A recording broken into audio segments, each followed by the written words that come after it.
smile. Round robin best of one. It's going to be wild. Yeah, that's down the line. That's in the future. We can cross that bridge when we come to it. Back into the best of one action. Timbersaw for EG.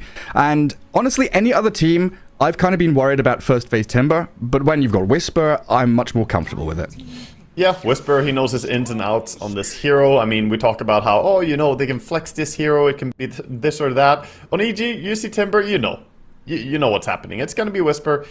He plays it extremely well, and he obviously is probably pretty happy with this patch considering how impactful Timbersaw is just by being a real powerhouse in the current patch. Very highly respected. And look at that. We see what looks to be 4 core heroes snagged up in the first phase here. The Doom coming out as a reaction to the Timber and the Storm. Good amount of control against them. The Inferno Blade is pretty good against Timbersaw, and of course the ulti is great against either of them. And just laying your cards on the table, saying here, that's what we got. I mean, Doom could switch into Antares' hands as a pos 4, but yeah, we'll see. We'll see how it develops. Nagasaran and Silence are now being banned out, so giving a bit more coverage for this Timbersaw and Storm to keep that aggressive, maneuverable style going. I feel like that Silencer could have been a really good pick in the first phase there, but 9Pandas prioritizing getting this Doombringer instead. Always useful though. He scales very well into late game as well. The control of Doom is a little bit more reliable than Silencer, which at some point you might have Lotuses, you might have BKBs, you know, there will be Dispels. So different approach here, but we might see support get targeted pretty heavily here with the bans, as of course we might see both teams hiding their carry, but with 4 core heroes picked this early, by the looks of things, Silencer, Caudle. Well, the last 4 times they've picked, 9Pandas have played a lot of Doom this tournament. Last 4 times it has been pos 4 Doom, so that's probably a signal there that it's still going to be Antares' hero, but I think you're right, it's still, you know, an indication of this could be Ramses, this could be Kiyotaka, Antares, Miero, don't know where these heroes are going, keeping things super flexible, and that Alchemist ban, he's been a star hero for 9Pandas to pull out these wins.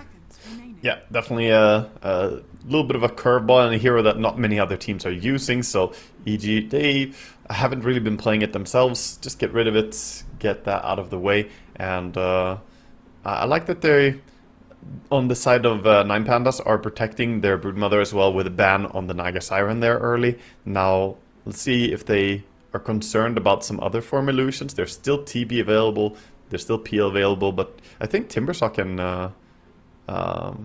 Timbersaw already threatens Brood Spiders. We'll see how they want to approach it here on EG. Yeah, things start getting a little wonky, right, with all these core heroes picked up so early on. We've still got this Bat Rider out there as a possibility that both teams have been loving to pick up, but when you don't have that flexibility, you no longer feel it's, you know, that strong of a pick, so you're looking at more of these consistent position 4s and 5s, like, you know, Undying being banned, Silencer, then going into the Clockwork, Enchantress as options. Even ET, who's been a rising hero through this tournament, could pop himself out into the draft. Yeah, Elder Titan usually getting picked a little bit more when we see those big armor agi heroes come out. Like if we were to see this Morphling that they just banned out here, then ET would rise in value a lot.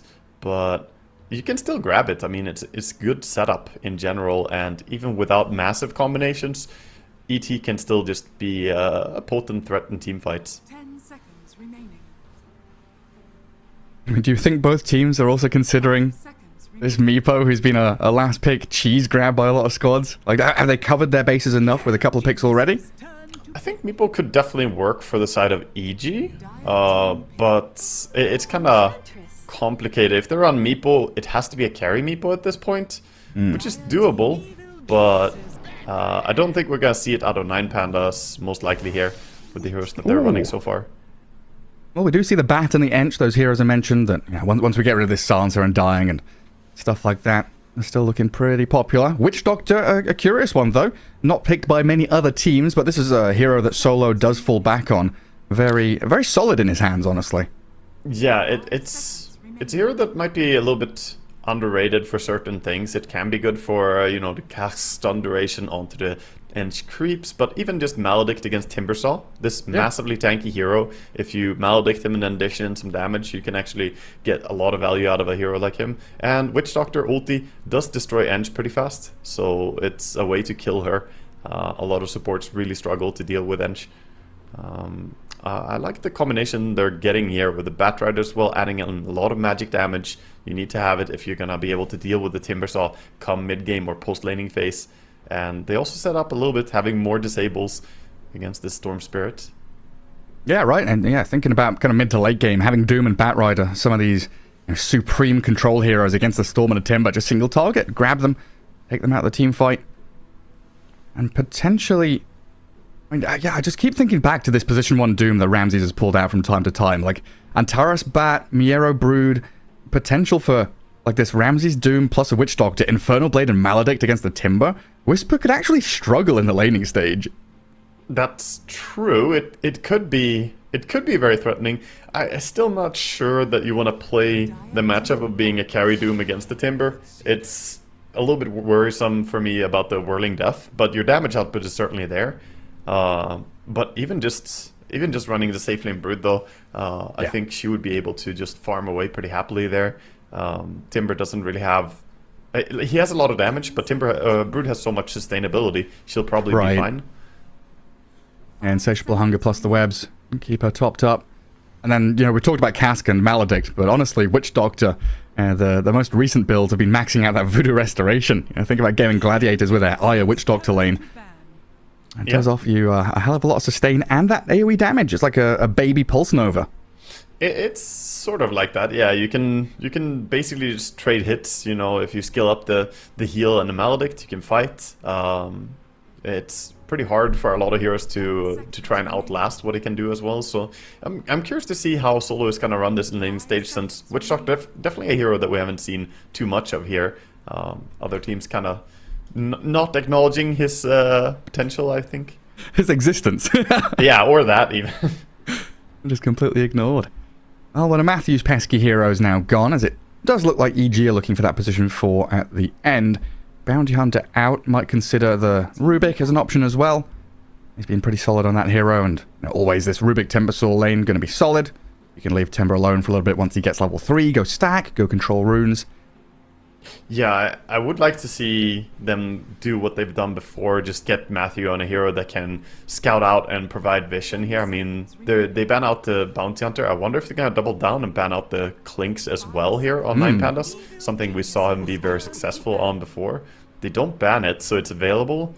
I mean, Clinks could set up vision for Storm to come in with the ganks, and...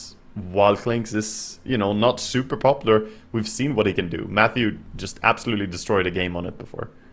Oh, yeah, he absolutely has. I mean, one thing they are lacking a little bit here is control for EG. They've got a lot of chasing and damage, gap close from these speedy and maneuverable heroes. And definitely would like to see Matthew have something with a consistent, guaranteed stun against this Brood for sure. Spirit Breaker could be an option as well. He's been used as a bit of a counter to the Brood, and does give you that ability to scout out and advance forward, as 9Pandas round things out with a Juggernaut. So looking like it's going to be that offlane Brood still. Yeah, it definitely looks like Miro is just going to be playing that. I mean, they could still run Kiyotaka Brood here. This is definitely possible as well, and just do the Batrider Doom off lane with Witch Doctor Juggernaut safe lane and mid Brood. It depends who they want to send. They can do mid Batrider or they can do mid Brood. I don't think Brood does that great against Storm, but it's not bad. It's still completely playable. You can dodge the Q quite easily, and you have more than enough sustainability to out-sustain him. And you called for it. I was going to go back to it as well, because I think you made a good point. The Spirit Breaker already was a good pick, and then they picked Juggernaut as well, which is a hero that is a pretty susceptible hero to getting charged, getting ultied by Spirit Breaker, even just getting bashed. You want to have the safety when you play Jug, that, I can always spin TP out. And if you have that safety, you can split push so hard, and he did until this point. But now that Matthew is in the game on Spirit Breaker, Ramses cannot push all the way to tier 2 towers. He cannot keep going, because there will always be that little fear in the back of his head, like, I can't get out of here if they do gank me.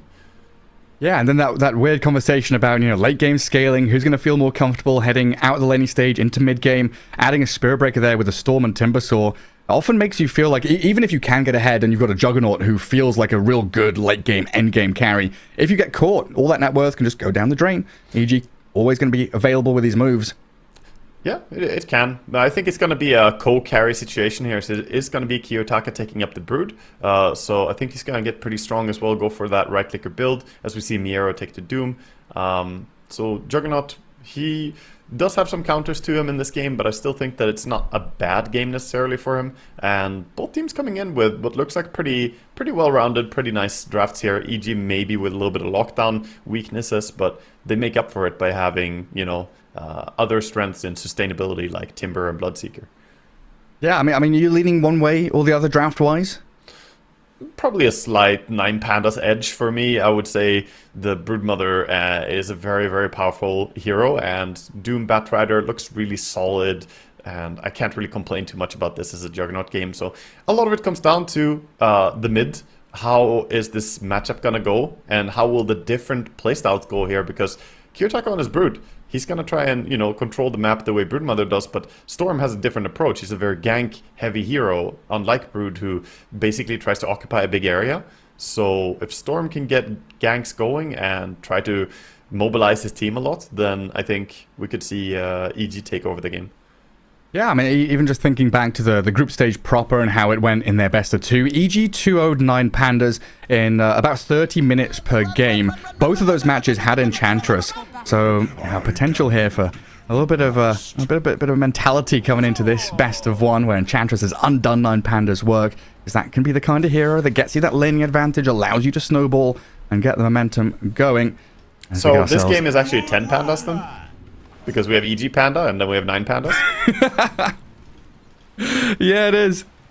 So many pandas! It's always like this. 9Pandas against EG, and then it's 9Pandas against Tundra, where there's 9Pandas against 9. Oh, always yes. Rattles my brain. We also had C-Smile against YU Smile. C-Smile he wasn't smiling in that game. I mean, he really wasn't. Had a real rough with tears time. running down his cheeks. Crying. Yep. Really frowning. Well, early days here. Get ourselves out across the map. Yep, thank you. Blood grenade, check. That's what we like to see. 3 on EG, 2 on 9Pandas, but they're likely to ferry more out as we get these bounty runes picked up. Ramses and his boys looking at that top bounty rune there with Whisper in the river, while EG trying to set themselves up a little base camp down near the bottom rune spot, eyeing up the Doom across the river themselves. A sneaky little move from the back, though, coming in behind. Oh, flame break. Easy. Nice. Very well done. 3-1. Advantage 9Pandas already. Yeah, and he's not really gonna lose anything immediately for it. He goes down and goes around. Doesn't want to get caught up here by the Enchantress, and she's pretty fast. Oh, this body block is dangerous that he's doing now. Like, he's not gonna die, but getting zoned out here a little bit.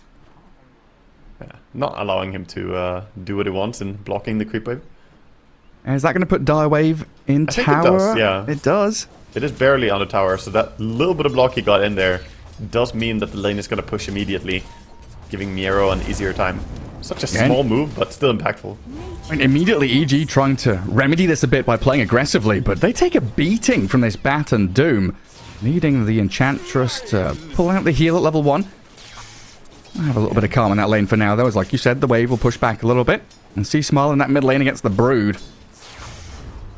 Yeah, C-Smile on a Storm should be coming out ahead here a little bit, I feel, at least early levels, as Storm can use his mana to just kind of dominate first 2 waves of CSing.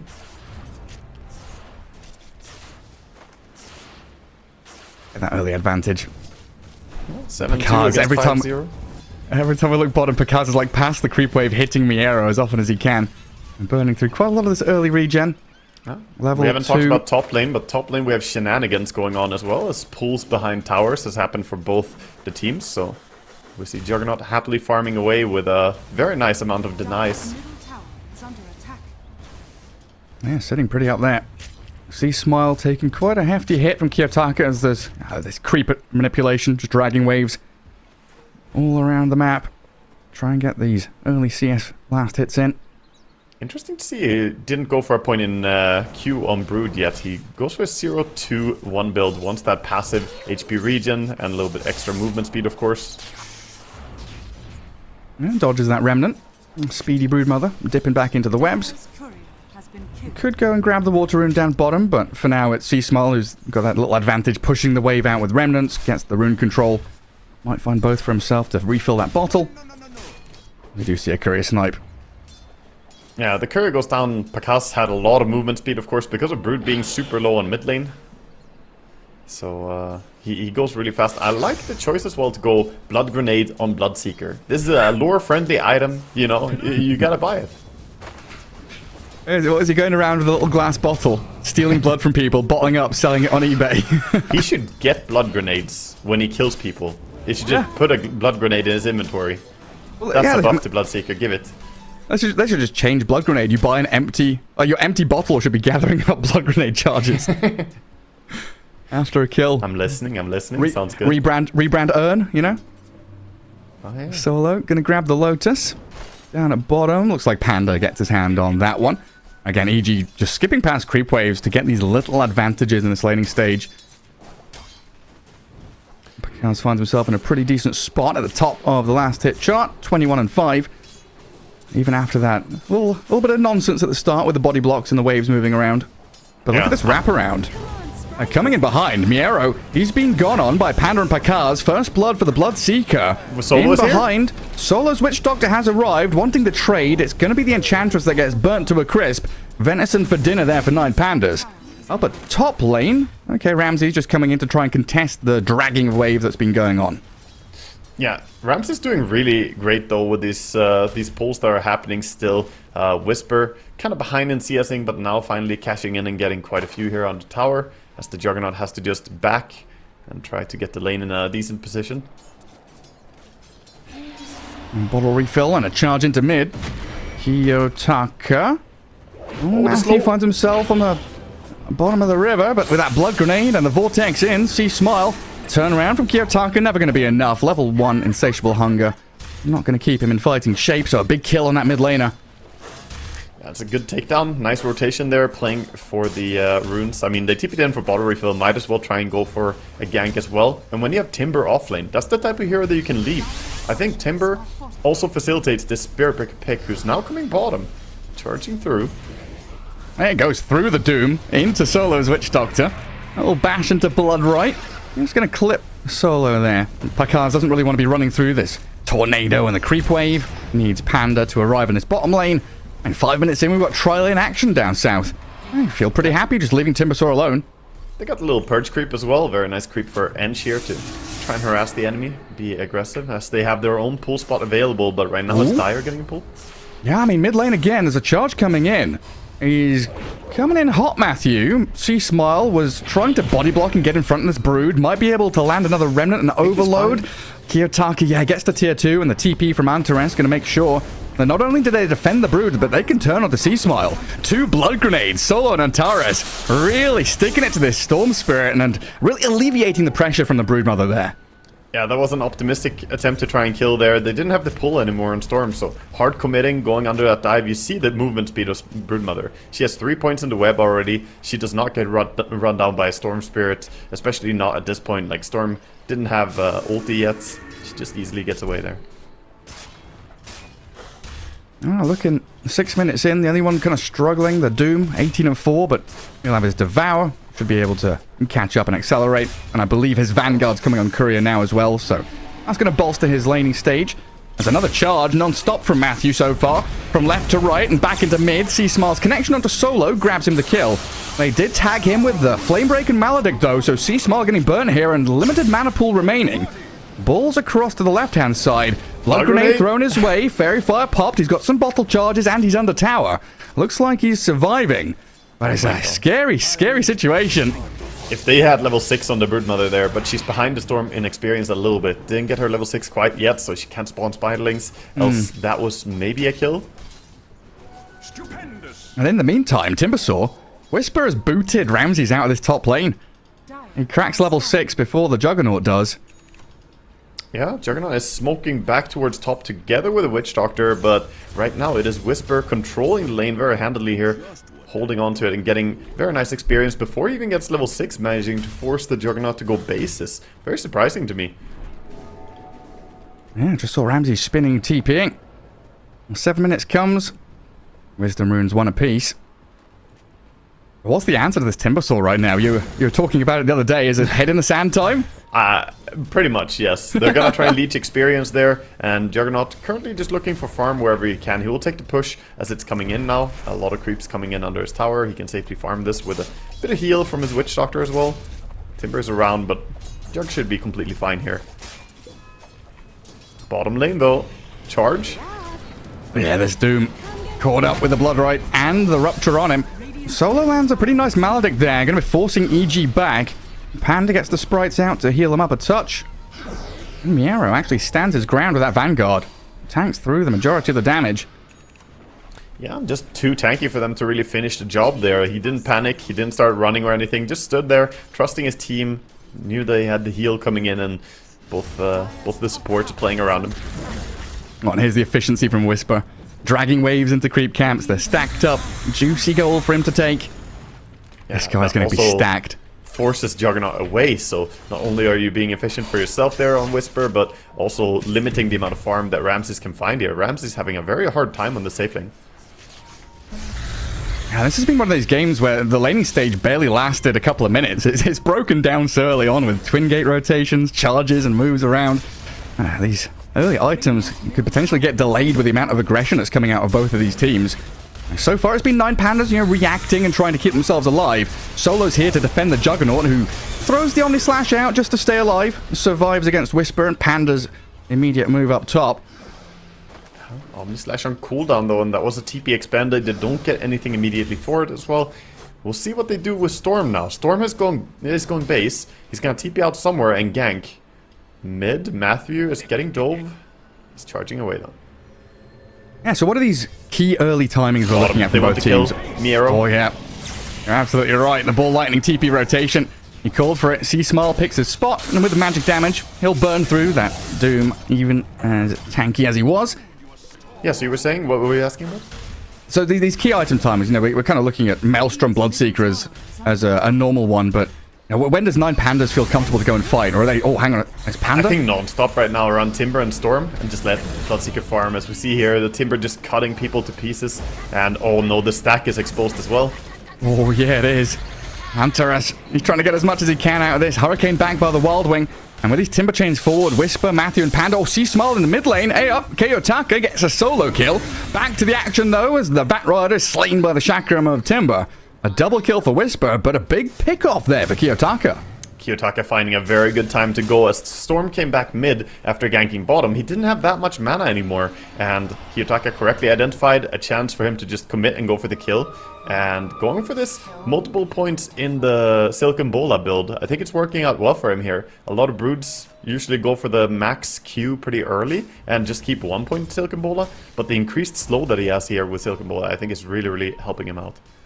Yeah, especially since it looks like he's going for that kind of universal damage stats build, right? Going for the Echo Saber?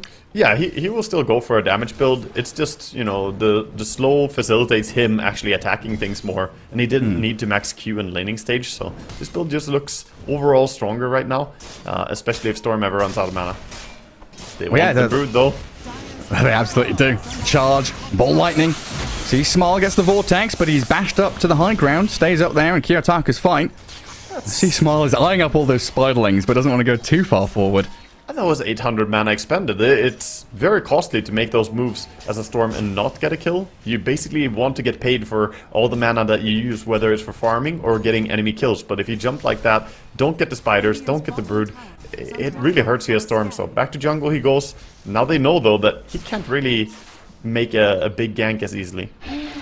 But yeah, the framing of my question around the kind of item timings and decisions here was mainly a question around 9Pandas and how much can they weather the storm? What kind of late game timing are they looking for? Is it just wait for Jug to get big, or have they got intermediary timings that they can look at poke EG here?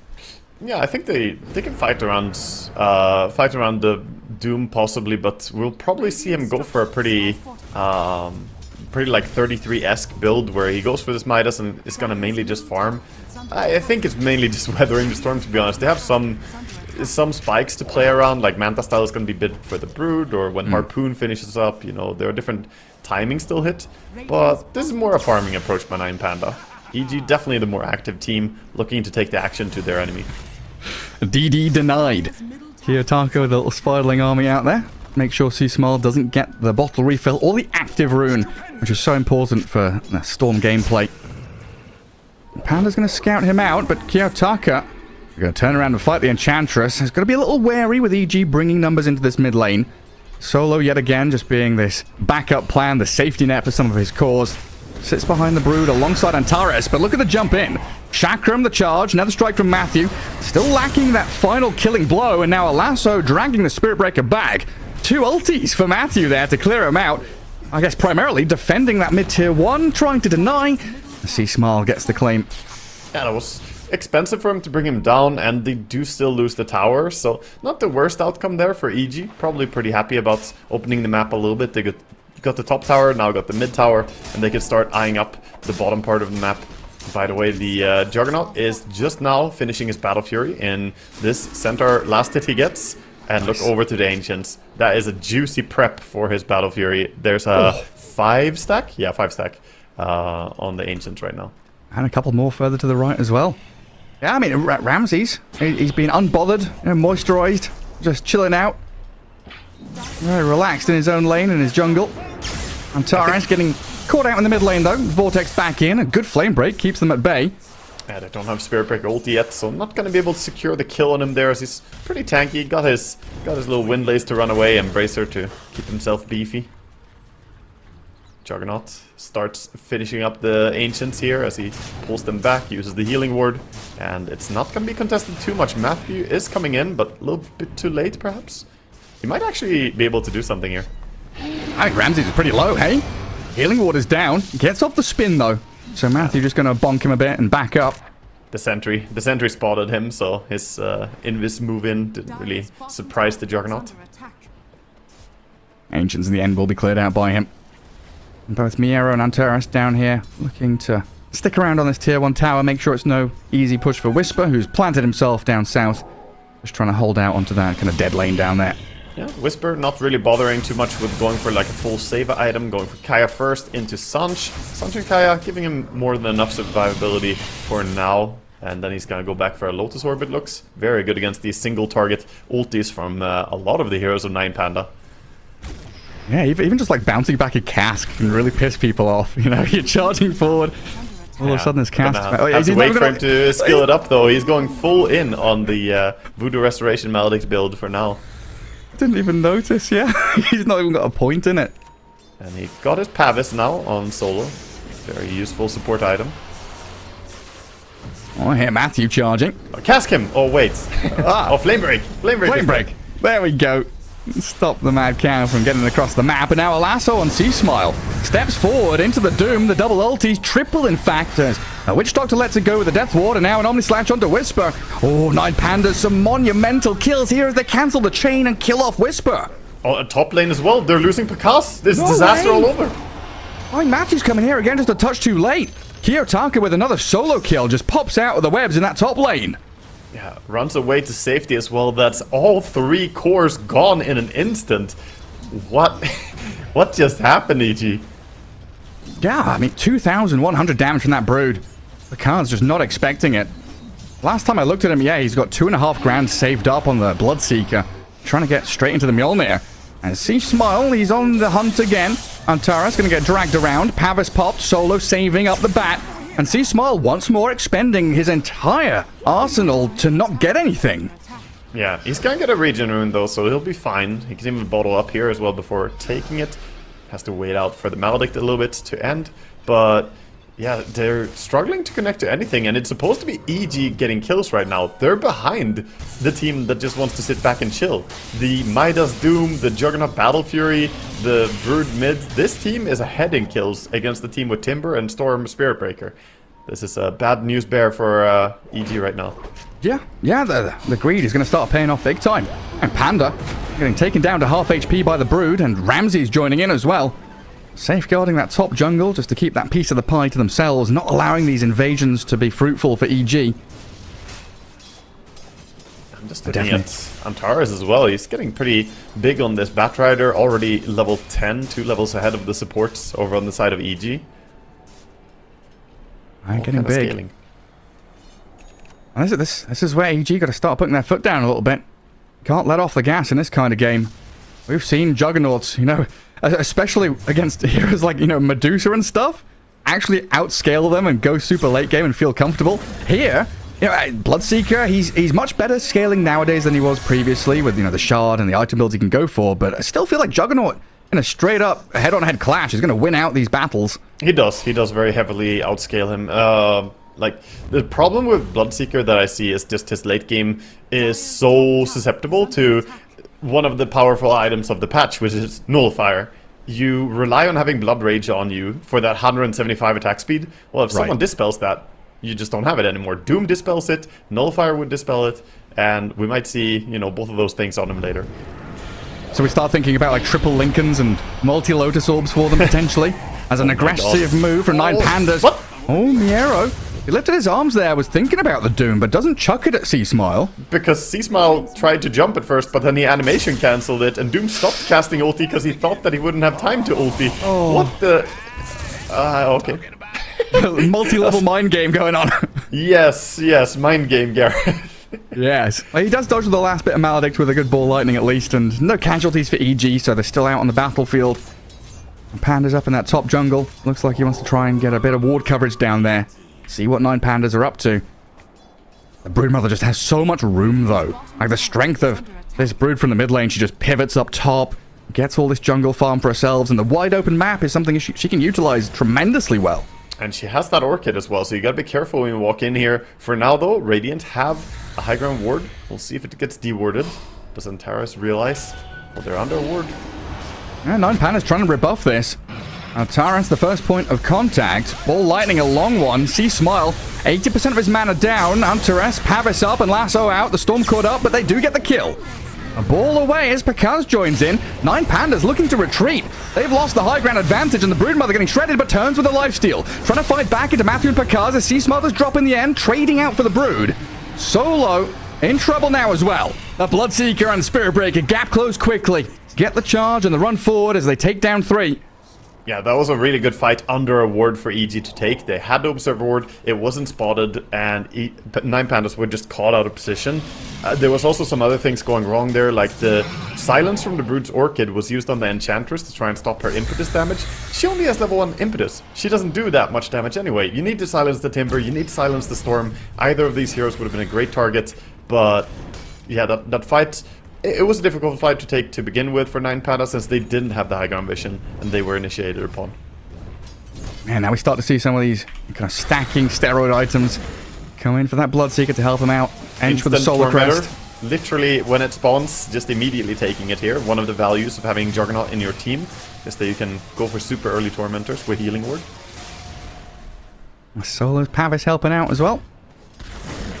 And pretty quick Ags rush out for this Juggernaut. Battle Fury, Yasha, straight into that Swift Slash.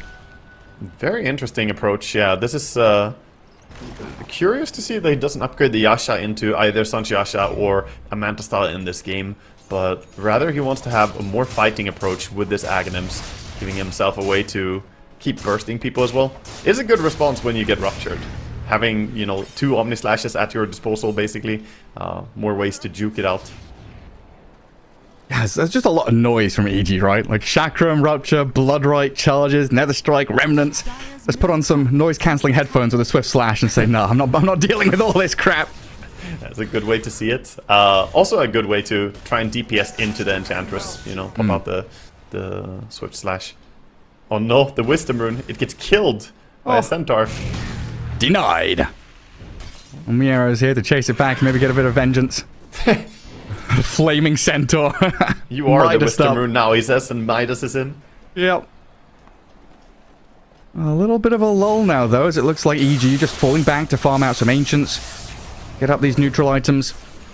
Get towards their next tier of normal items. I don't think they should get too complacent on EG, though. Even though they got a good fight there in the previous fight, we still see a 3k gold lead for 9Pandas. 9Pandas actually going to be the ones to make a move now. I mean, the big difference, this Storm Spirit starting to lag behind the rest of the pack in net worth. So maybe C-Smile thinking, hey, I've got to catch up some way. Well, there's smoke from 9Pandas. Let's see if it can pay off. C-Smile playing very delicately in that mid lane. Balling in and out of vision. Whisper is up on his high ground as well as the scan comes in. does connect. And lasso and that swift slash. Ramses dropped to half HP. They've got a wall stump, but the spin comes out.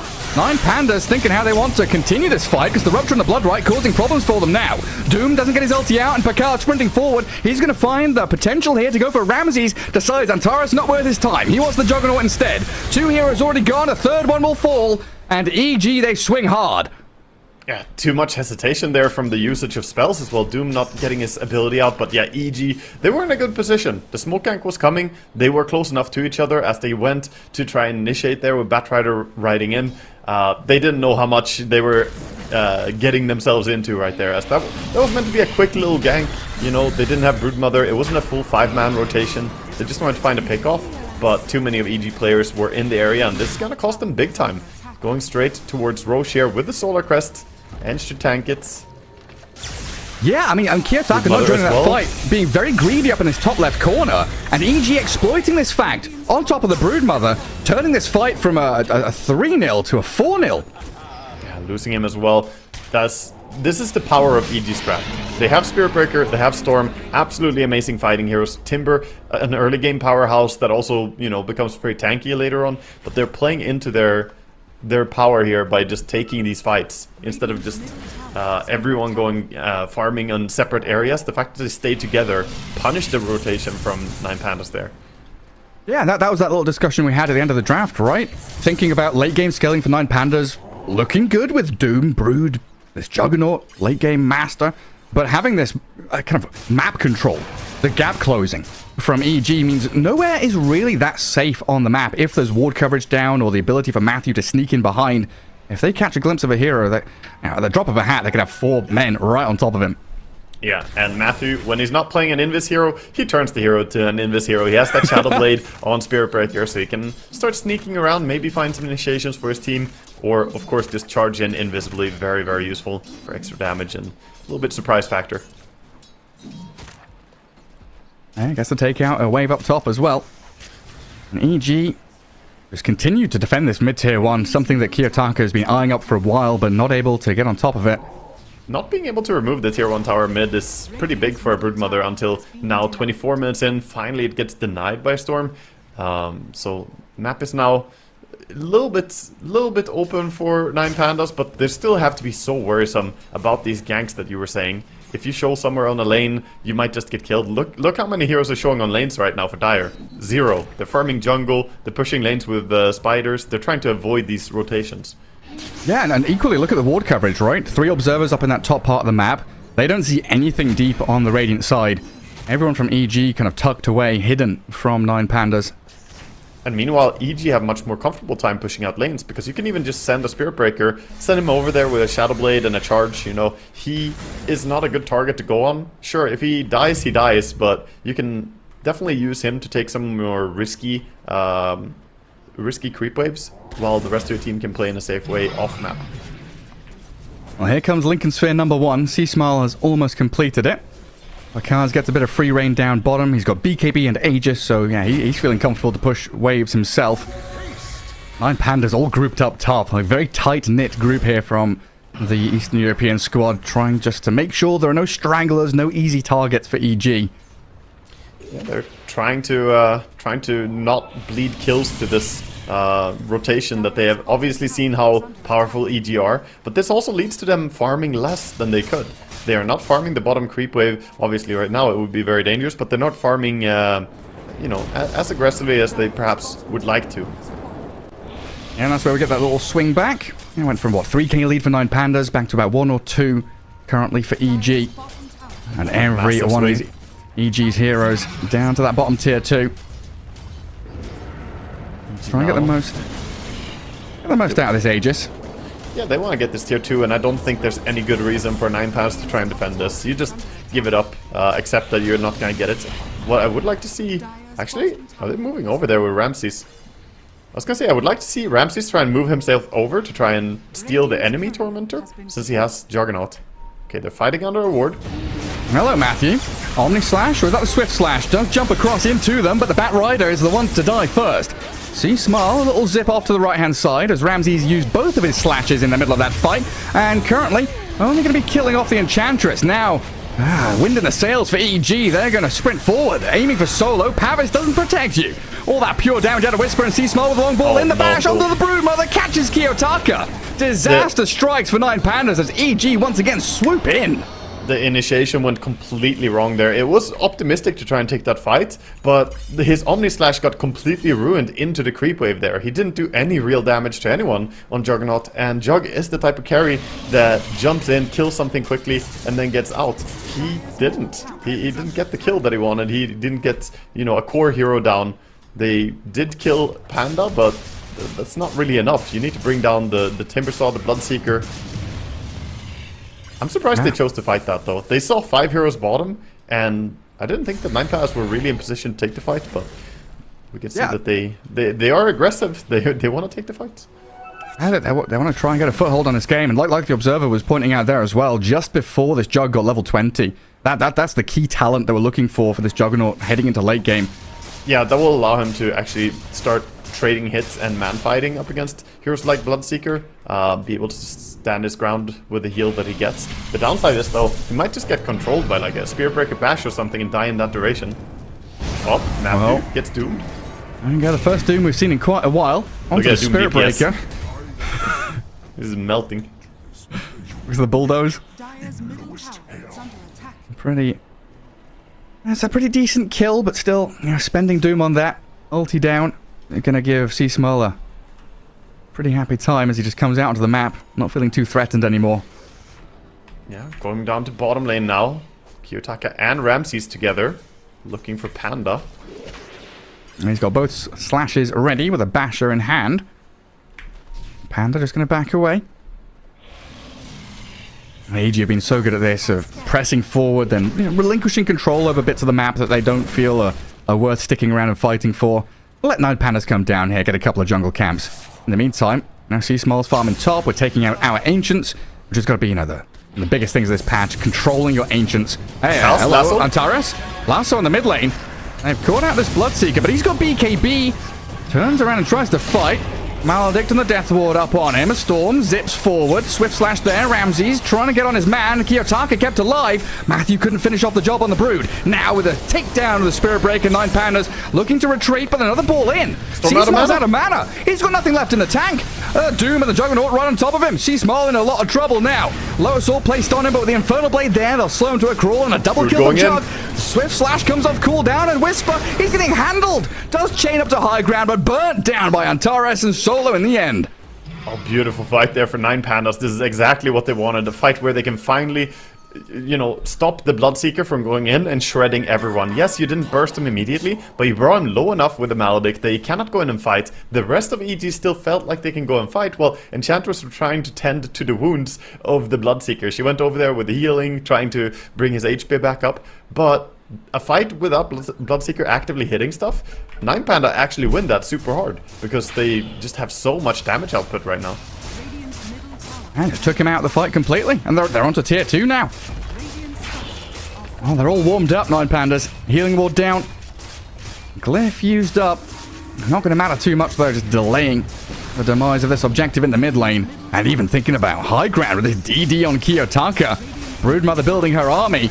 Catapult wave arriving, and EG don't have 2 core heroes for another, what, 15 and 25 seconds? It's a long time. They can push this, for sure.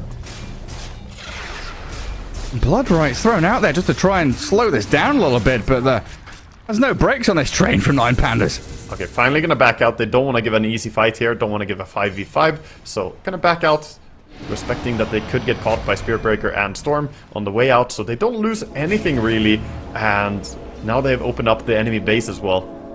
Really, really big times for 9Panda as they can just take control of the map. What they need to do now is just make sure they don't play under vision. A gem would be fantastic for them as the map has become pretty wide open and you don't want to lose heroes to Storm and Spearbreaker. Yeah. I just imagine the team comms, you know, Captain Solo saying, guys, stick together, buddy system. And it's not just the buddy system in effect, it's the full 5-man squad, stick together. Currently under Radiant Vision though. Yeah. This Observer Ward deep in the Ancient spots them all out. They're being charged as well, so he still has vision, sees that they're going for Tormentor.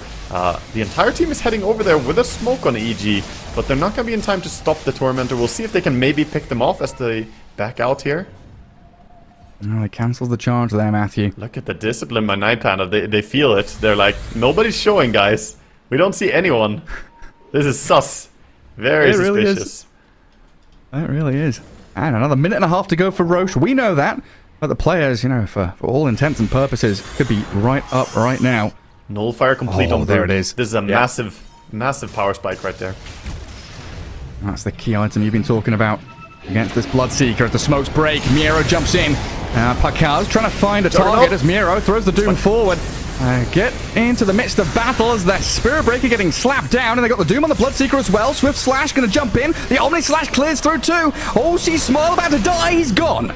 A double kill for the Jug. Whisper, the only man left standing, going for the TP home, and he's successful. But this completely gives up this bottom right corner of the map. Yeah, Roche is going to spawn in 45 seconds as well. They tried to burst the Juggernaut there going in, but they just don't have that fast burst damage against him. Yeah, you have great ganking heroes, but when it comes to team fights, you can't really just bring down a hero that fast. Compared to the Omni Slash, the Lasso, the Doom, these abilities that you have on the side of 9Panda, they just get the number advantage much faster here. If you look at the overall damage output as well, Jug got low, then he popped the ulti, full HP. He Swift Slash, he ulti, and the crits, they just heal him so much. Same amount of damage as the entire EG team there. That's posting up wild numbers. Now that was when you focused him. That was when you initiated on him. Yeah, nutty stuff. Well, since opening up that mid lane, and you go to melee barracks and swing down bottom. Yeah, Tarka's set up for this, and 9Pandas. And on the brink here of winning this best of one. EG with 1 foot in the grave. Glyph there just to hold them back, and a ball lightning zip forward and back again from C-Smile. Oh, not going to stop Ramses from finishing off this final building. Backing not out too now. Worried. Solo ready to protect, has the pipe and the holy lockets. A charge in, EG. And not hard committing to this, just a bit of soft poking there onto Ramsey. See if 9Pandas would maybe react. Kiyotaka. Setting up a trap. What's he up to? Lurking in the tree line. I love this solo item build on Witch Doctor, man. He's getting so tanky right now. He's got a Helm of Iron Will going Crimson Guard next. Oh, that lasso. There we go in. And the Doom.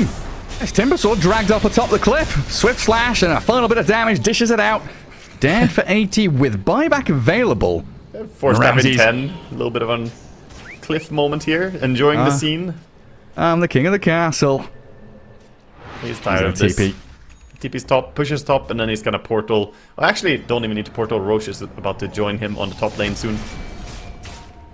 Matthew's going to come and bonk the creep wave and run away. Yeah, you're right with that twin gate. 9Pandas. They repurpose themselves up to the top left. I think the timing here for EG is that they need to play around the Hex that Whisper is working on. If he gets the Hex, then maybe they can start making plays. I'm a little bit surprised he didn't go for Shivas in this game. When you're playing against the heal build from Witch Doctor, the Juggernaut with the crit lifesteal, the healing ward, the Broodmother with the heal from the Q. I feel like there's so many ways that they are healing on the side of 9Pandas. And the Shivas isn't a bad item to begin with on Timbersaw. That could be pretty solid. There's just no way to get to this Roche pit in time. EG nowhere in the vicinity. Just gonna hand over his goodies to 9Pandas. So Aegis for Ramses.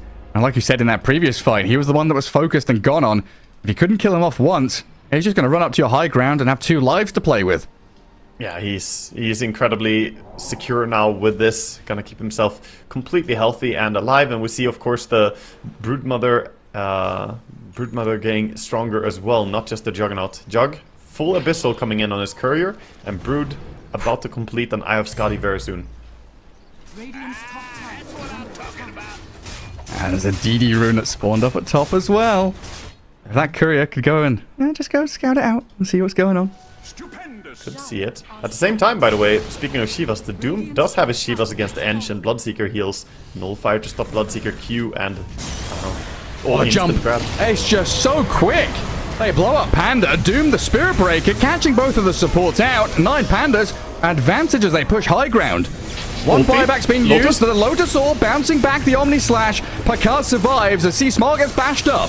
Can they connect more stuns on him as Ramses? He's being focused a bit here by Whisper and Panda. Deep in behind the tier 3 tower, the Juggernaut with another jump. Swift Slash onto the edge against the kill. Lifesteal's back up to a third of his HP, surviving through it all while in the backlines. Oh, Picassi tried. He went in there looking for targets, but he gets turned on. Solo's still alive. 9Pandas. Solo's still up and running. This man can't be stopped. Evil Genius is gonna get handled here, and GG is called. They tap out with this best of one. So you know how in just a few seconds that Juggernaut disposed of the entire enemy team? Well, during the same amount of time, Pakas was literally just running at the Witch Doctor. He runs at him, tries to kill him, Witch Doctor uses Shard and hides in that, and then after he comes out, he starts hitting him and realizes, wait, hold up a second. I'm not even killing this man. This Witch Doctor just lived. He walked away from the Bloodseeker with his helm and just tanked through it all. He didn't really seem that phased, honestly. No, not bothered at all. I mean, this was a fight that went a little poorly for 9Pandas with that Omni Slash jumping to creeps. AG was still able to kind of play aggressively into Ancients, really utilizing all of this gap close and catch that they've got on their side. Yeah, as we head into that later portion of the game, having this Brood and Juggernaut absolutely stacked was really uncontrollable. Yeah, it was always the case when we look at the draft that they're going to scale really hard into... Once they get items, they will just win the fights most likely, but the initiations were really clean. Gotta say, Antares and Miero, they had good coordination on who they jump, how they jump. They didn't mess up their abilities in any way, like, you know, insta-dooming, insta-lassoing the same target when it's not needed. I think, overall... There were moments when 9Pandas took fights that were a little bit questionable, but at the same time, EG, they didn't keep their foot on the gas. They needed to dominate this game start to finish, and if you give just a little bit of leeway, this draft from 9Panda, they farm their way back into it and just take over the game. Yeah, well, once we had the double Lincolns plus Lotus all picked up, like you said, these two kind of catch heroes, the Doom and the Batrider, said, okay, screw it, we'll just focus on the Ancient Spirit Breaker. We'll get the numbers advantage another way. Ignore the rest of them until the latter stage of the fight. Let Juggernaut deal with those boys. Yeah. Look, during this part of the highlight here, Juggernaut, of course, amazing Swift Slash, heals himself up, keeping himself alive. He still had Aegis, he wasn't even worried. But during all that time, this Witch Doctor is just being run at. Look, Bloodseeker trying to get him, and he's just not bothered. Obviously, he got a lot of help from his team as well with the stunts and saves. But yeah, this was a very strong performance, I want to say, in the first game. 9Pandas now going to move on as they win this one. They're going to go up against LGD. And EG now facing potential elimination in this, potential elimination from a tiebreaker. If 9Pandas are successful in winning here, they will be the winners of the tiebreaker. Yeah, one best of one. They just need to win against LGD, then they're guaranteed that upper bracket slot. Of course, and none of these teams getting dumped out of the tournament. They're all in, just trying to find out that kind of seeding and who goes a little bit further forward. We do have more best of ones coming, though, so a quick break before 9Pandas against LGD.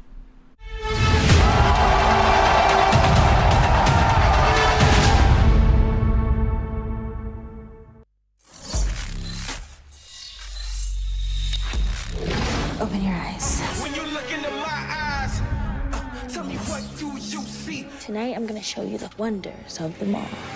Hey, I got nothing to lose. I got nothing to lose. I need warriors. So this is what you want in. You wanna war? Show me what's up in. Now we ready to bust in.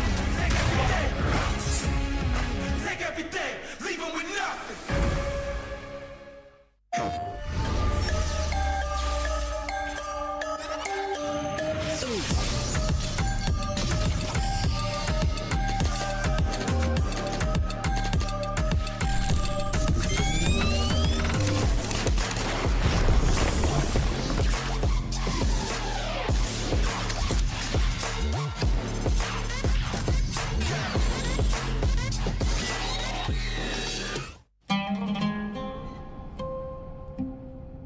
There is a place where you can elevate what's hidden inside. Where you can reframe yourself. Sonomi means the new you.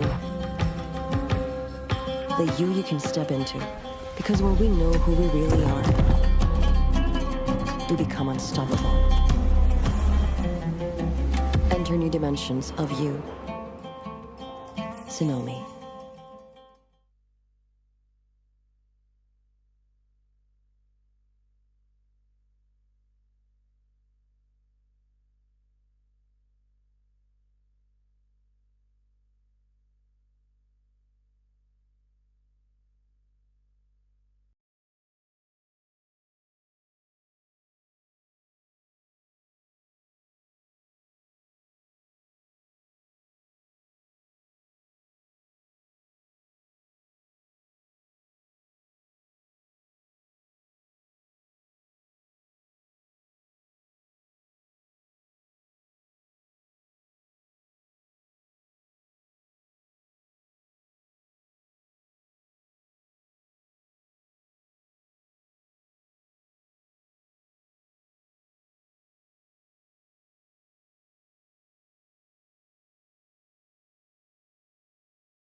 time were to stand still,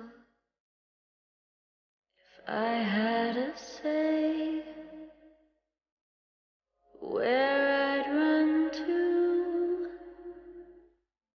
where I would play, if time bent to my will, if I could decide where I should remain, where I would hide. Sure as the sun, come rain or shine, I know where I belong.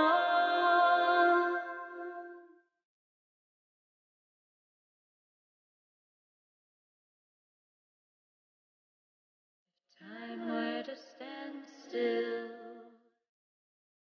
if I had a say where I'd run to, where I would lay, if time bent to my will, if I could decide where I should remain, where I would hide.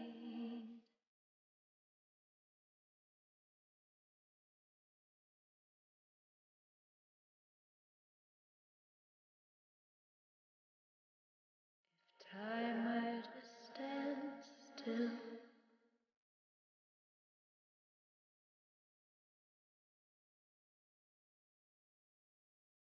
sure as the sun, come rain or shine, I know where I belong.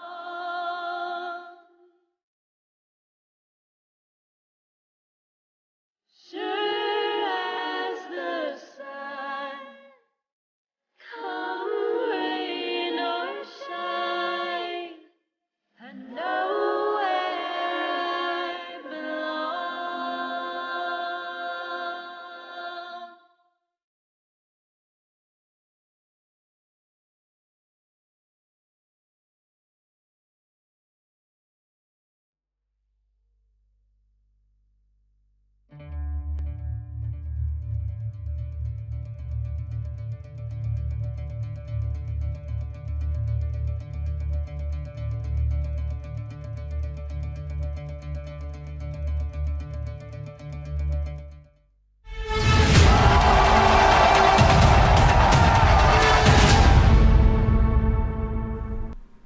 All right, folks, here we go. Welcome back. Riyadh Masters Day 6. We've got through the group stage and we're into tiebreakers. If you're just joining us, we did have 9Pandas victorious over EG in that first best of one. And we'll get into the second one now against LGD.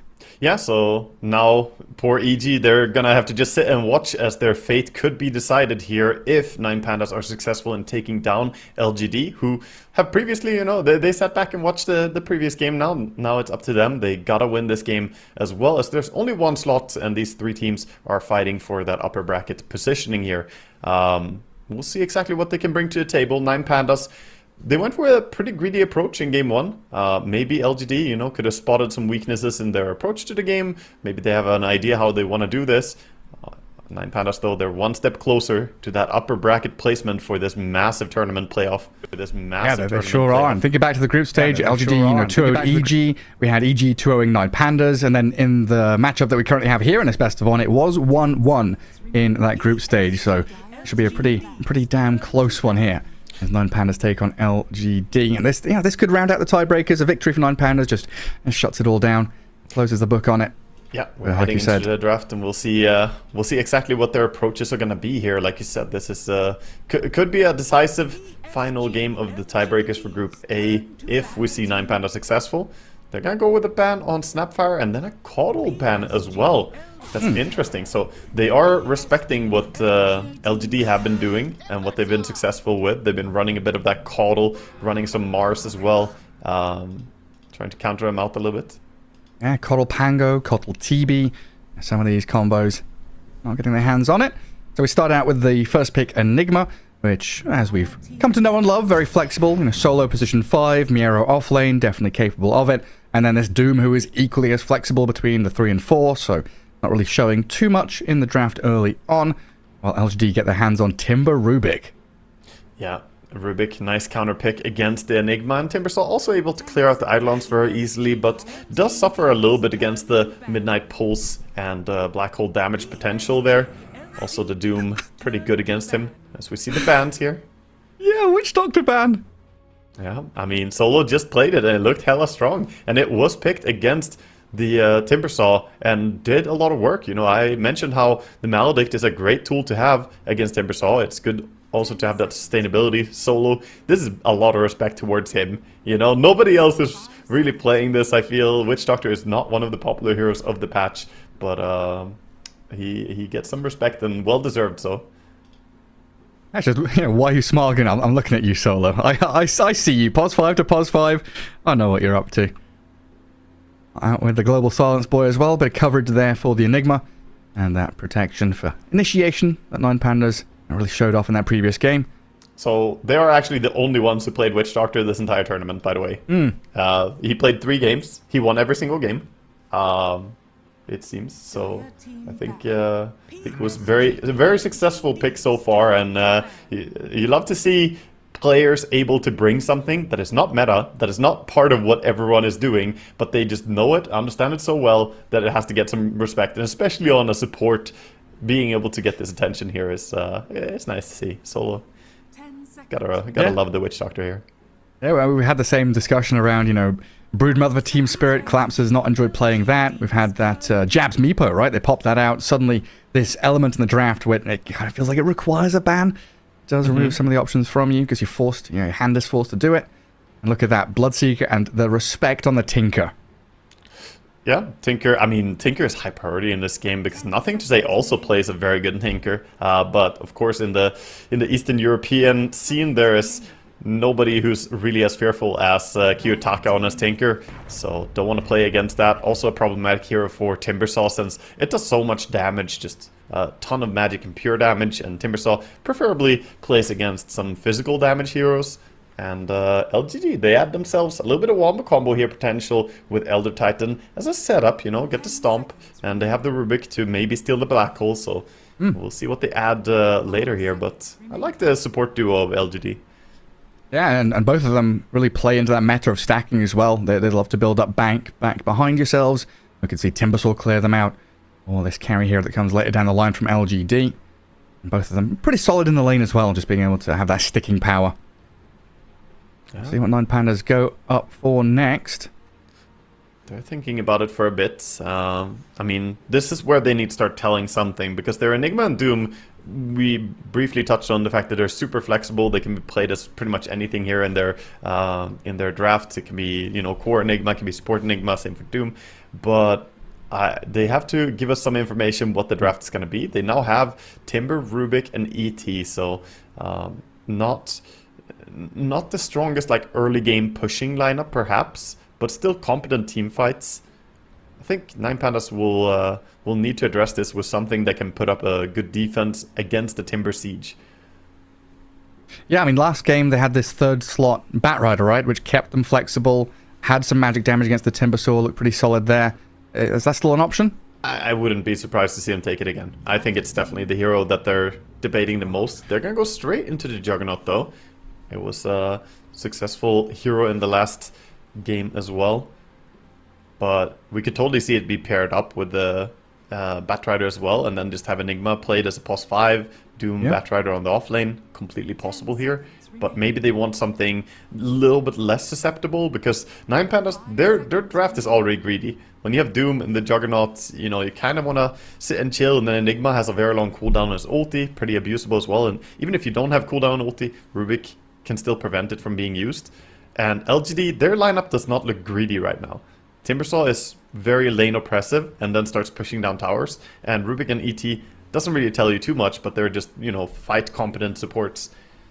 So, Panda, how greedy are you going to go with this? Man, that's the question. They are one of the few teams that's still happy to bring out like the Antares Techies, because that's been one of his go-tos. Skyreth Mage is out there as well, which is something I'll flag as a ton of magic damage and pretty solid lane alongside the Doom. You think about later on in the game as well against Timbersaw. Got a silence, got a ton of magic DPS. Could be handy for them.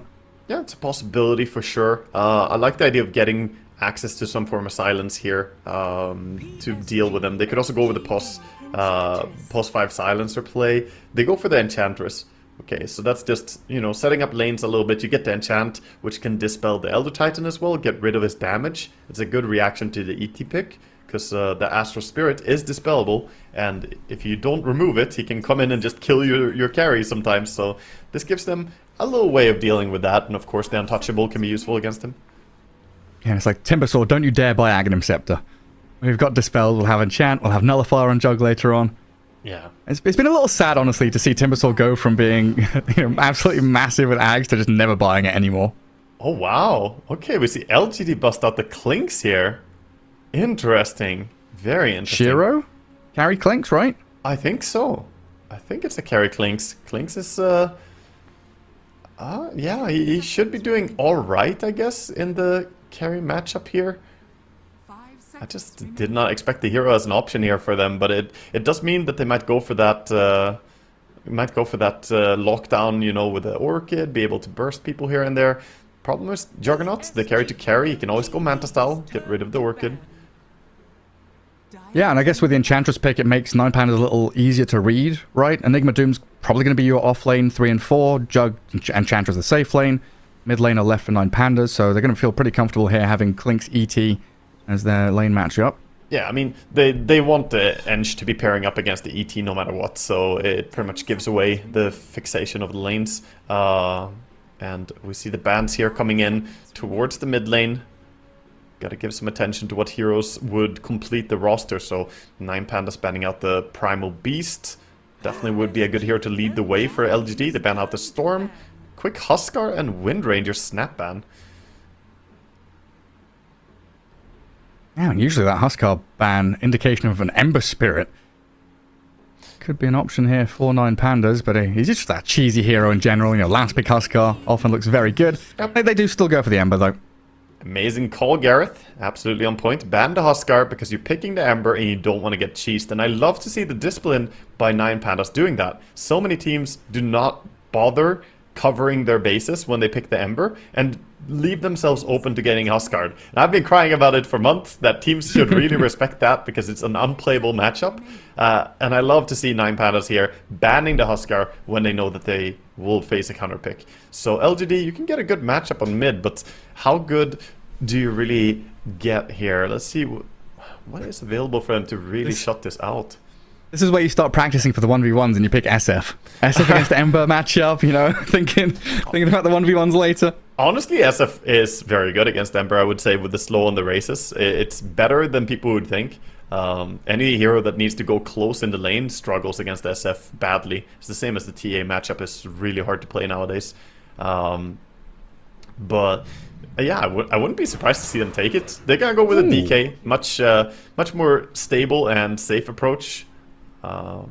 Makes a lot of sense to have that. They get a bit of disable, get a good catch against the Ember Spirit, and they get some tower push. Kind of all in one, and a very nothing to say type hero, I would say. Stable. Super, super stable. Yeah. And it gives you that little bit of extra oomph going late game as well. We've seen these DKs with that Manta style Aghanims build really get into that big dragon form and cause some issues with the free pathing. It's also one of the mid heroes that I would say. I was watching some of the previous games today together with the viewcast or the co-cast over on SingStream. It's one of the heroes that can actually get away with buying a Midas and still have it be good, right? Because it's a bit greedy, but DK is so innately tanky early on. He can still just run places and do things, even if you go for a little bit greedier itemization. Lets you scale, like you said, get to that point where your right click is actually very fearful. You get the Aghanim Scepter, you get the Manta, and you become a real threat towards late game. Yeah, I mean, looking at 9Pandas, you know, we're thinking about Enigma, Doom, Juggernaut. We know these timings. We know how they like to take team fights and what they're aiming for with that level 20 Jug talent. LGD, I'm having much more difficulty kind of reading the flow of their game and what they want to be up to. Is this in lane stage domination with this Clinks pick and Timbersaw? Are they looking for early game skirmishes, or are they happy to go late game themselves with that DK you're talking about? I don't think it's really lane domination. I don't think Clinks is going to be that strong in the laning stage, but I think their post-laning will be very tough to play against because you have those insta-disables, the lift, the DK stun. If he goes Blink Dagger as well, which I think is quite likely that he's going to go for a Blink to try and lead the way, then they have really strong gank pairings with either Timber or Clinks coming in to deal the damage. Those are going to be the two heavy hitters for bringing down heroes, but you have great lockdown on the other three. Rubik, ET, and DK just setting up for their team.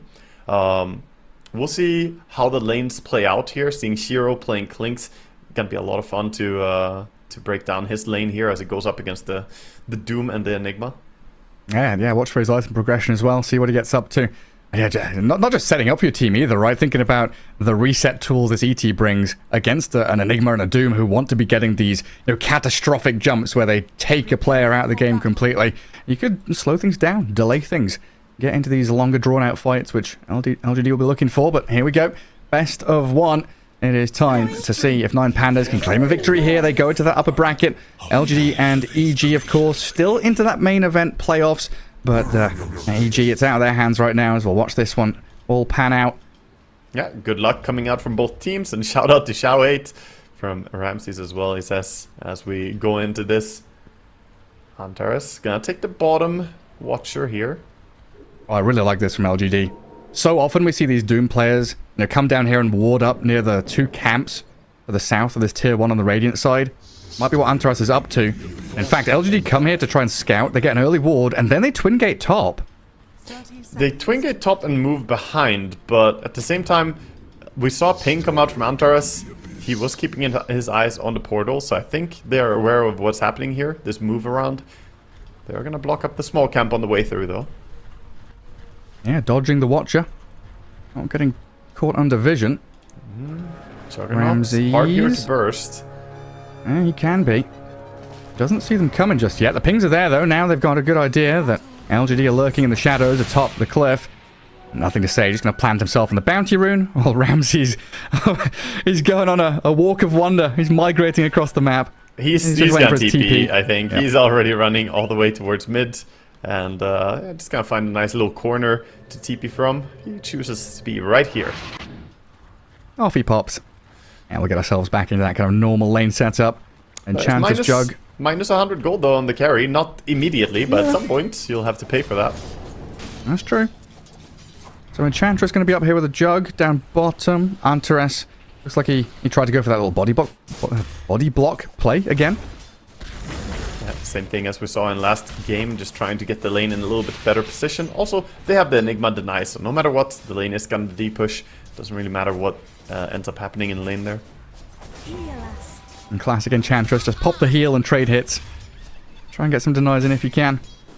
Yeah. And mid lane going to be pretty farm heavy, right? Double melee heroes. It's a pretty farm heavy lane. I would say that this lane is pretty comfortable when you play Dragon Knight, and they're fighting. Nothing to say. I mean, I stand corrected.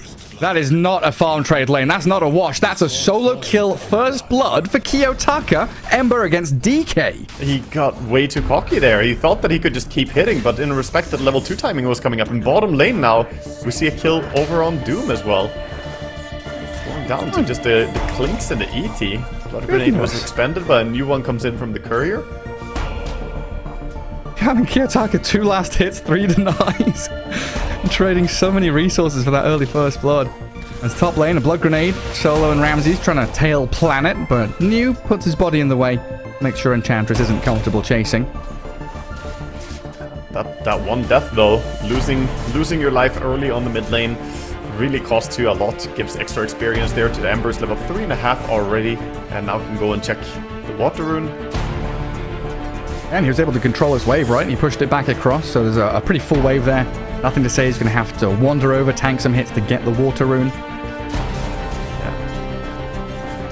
this max flame guard is going to be annoying for the DK to deal with, and he's trying to get more farm on Kiyotaka. He's trying to pull the creeps, hoping to go jungle, but the range creep gets stuck, and he tries to turn around again. The chains not going to connect on the DK.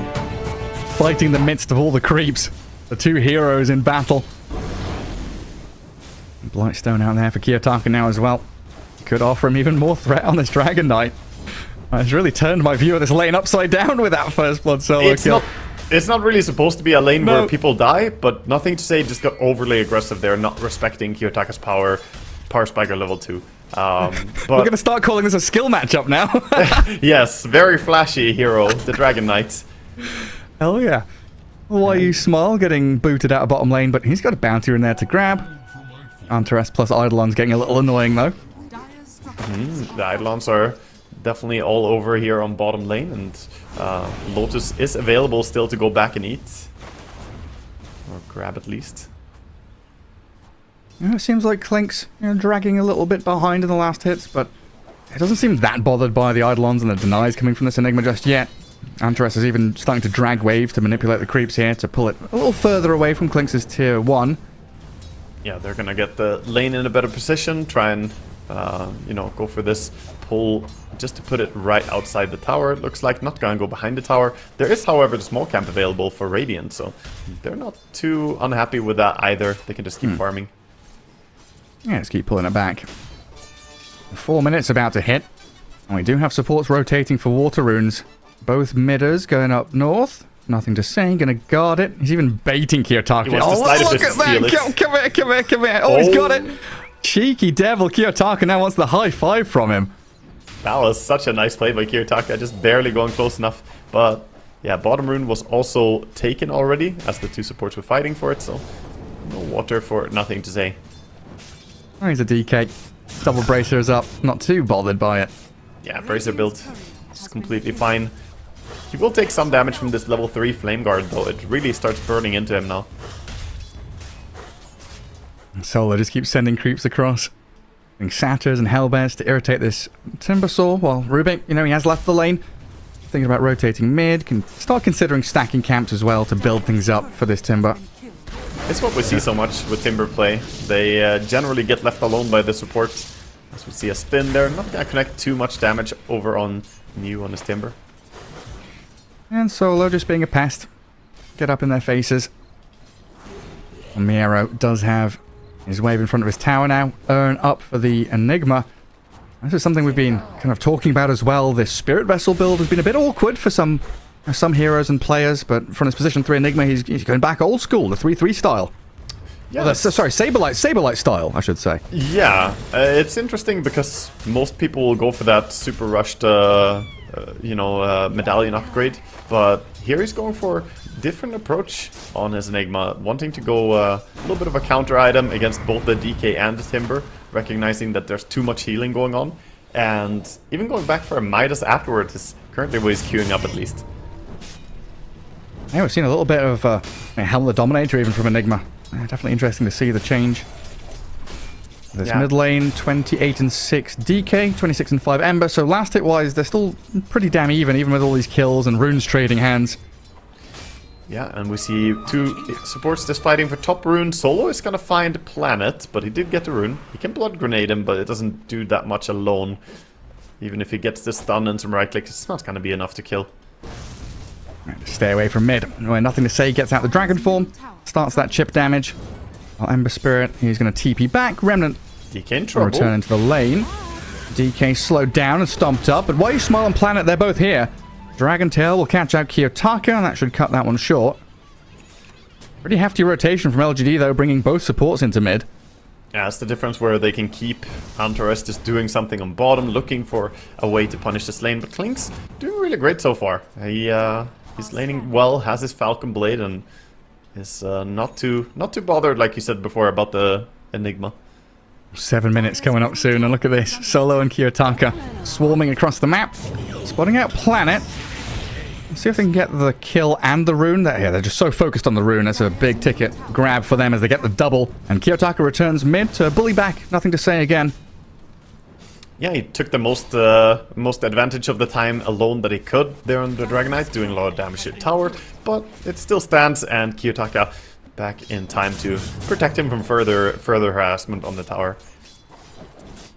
And a pretty close game so far. 1 kill apiece. Slight net worth lead to LGD as we see the triple green heroes on the CS bar up near the top. New has cracked level 6 here though with a Fade Bolt and some Chakrams. It looks like they should be able to get in on top of Solo and kill him off. Down at bottom, a stomp onto Antares, just trying to protect Shiro. Keep that Enigma back away from the Clinks, and even turning with quite a lot of damage. A lot of damage, but the ice armor doing a good job protecting there. I think it's a great creep to have. Rubik. Stomp. Kiyotaka cleans up, has a Remnant to jump to, dodging away from New's Timber. Pretty low on resources now, this Ember, though. Gonna have to walk back to base. He might be able to get his hands on the top rune, though, as the DK checks bottom, and it does spawn top.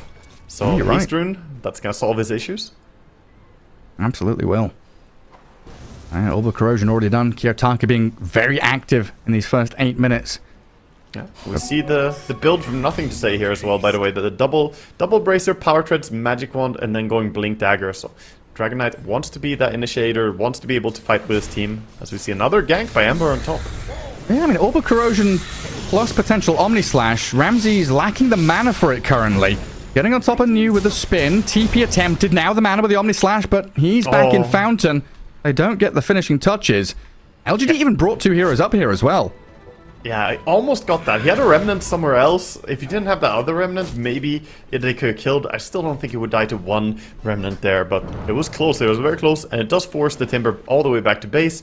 Gives a little bit of time for Juggernaut to farm up the lane, push it out, maybe go jungle and accelerate his farm towards that Battle Fury. Balance in all things. 2-2. LGD still getting this little lead across their cores and putting pressure on Ramses. News on top of him, and this spin is ending soon. Blood grenades chucked, Whirling Death's coming, the Timber Chain, and even the Stomp to slow his retreat. No response from the rest of 9Pandas either, just leaving Ramses isolated up there. There's the power of the Timber, right? He can just dive on the tower, not too worried about counter TPs there, and they come up with a Dragon Knight as well. Oh, Sproinkin, trying to pounce away, tumbling out, but caught up. Well, Shiro and Nothing to Say. This is a nice early strike. This is exactly what I wanted to see from LGD after them watching 9Pandas and trying to analyze how can we play against these guys. Super aggressive, early rotation, all 3 cores on the same lane at minute 9, pushing down on a tower, and then they go back, stabilize. Don't want to lose bottom for nothing. And come back down here. You got that Stomp to set up, and Shiro hiding invis. Oh, dangerous for Enigma. But also he has backup nearby. Yeah, Solo's here, and they've got a sentry that little further back. They'll black hole the Clinks. Catching out Shiro, but there's that Stomp, the reset button. Just whack it while you smile is here to save his buddy. And now the move that they were making towards bottom also falls apart. Not only these 2 heroes bottom that lost the fight, but also the reinforcements that were thinking, oh, maybe we can push bottom tower if LG go top. Nope, now you can't do anything. You lost top tower, you didn't make a move bottom, and mid tower is still standing very healthily. Rubik pushing it out. Has to be careful about this Invis Ember, though. He sure does. He's going to show himself now. But yeah, it's been very, very swift and systematic from LGD. You know, every move has paid off. Real clean stuff from them so far. There is that almost looming threat, though, right? The Juggernaut late game. We've seen what Ramses can do once he gets to level 20 with that Battle Fury nullifier. But still, for me, is a question mark around his Clinks and what he's going to be capable of as this game develops. Yeah, usually we see the support Clinks or different position Clinks, and now we're going to see the carry Clinks with the Deso build. Okay. As he's going for Falcon Blade into Deso. I've seen carry Clinkses still go for the medallion upgrade, go for Solar Crest, just because of how good it is at getting kills. But this build is, you know, doing the same thing. You're getting minus armor, a little bit more right-click oriented in himself. And I'm curious what his second item will be right after this. If it's just going to be, you know, even more damage, or is he going to greed towards some control? Is he going to go Orchid Nullifier? Or will it be something like a Dragonlance to get some range? Interested to see what he's going to do. Yeah, tons of options. Definitely keep our eyes open for that. I could deny that bottom tower from Antares, though. A little bit of a grin from Nothing to Say as he pops out a chat wheel line. There's a Spirit Wrestle done. on the Enigma now, alongside a Pavis for the Rubik, so both squads getting some of these early key items.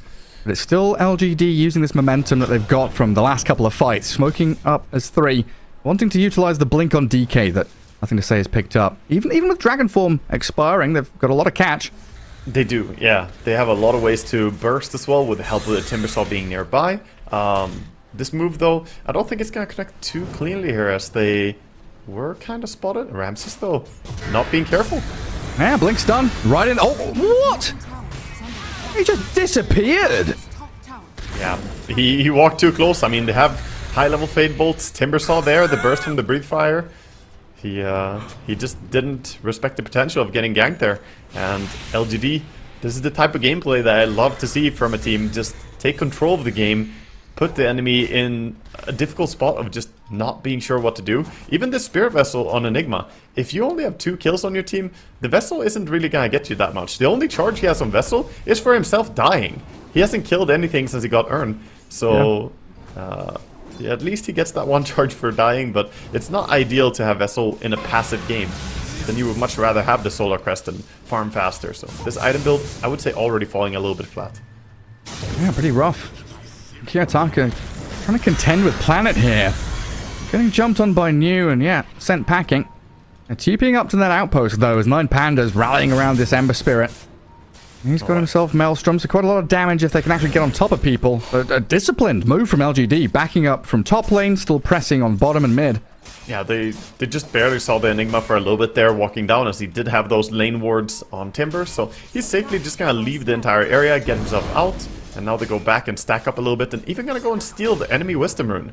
They do get scanned out, but there's nothing that 9Pandas can do. They try to move top, take a fight there, and now Klinks is not just stealing Wisdom Rune, he's farming your stack. Sneaky. I tried to get onto Nothing to Say mid. He's got, what, a shield rune. He's trying to high five, double bracer, very tanky with almost 2,000 HP. Antares just had the Tumbler's Toy, you know, a mile away from Blink Dagger yet, this Doom. Feeling confident as well with that shield rune, having blink. It's as though you had, you know, a Photic Shield or a Refraction Blink. You can always blink away as long as the shield rune isn't removed here. Big important move for 9Pandas now. They're trying to facilitate a push bottom. LGD want to defend it. Nothing to Say blinks in aggressively with Shiro off to the side. Kiyotaka drops low, but Antares is there with a Doom. ET sleeps them and splits them.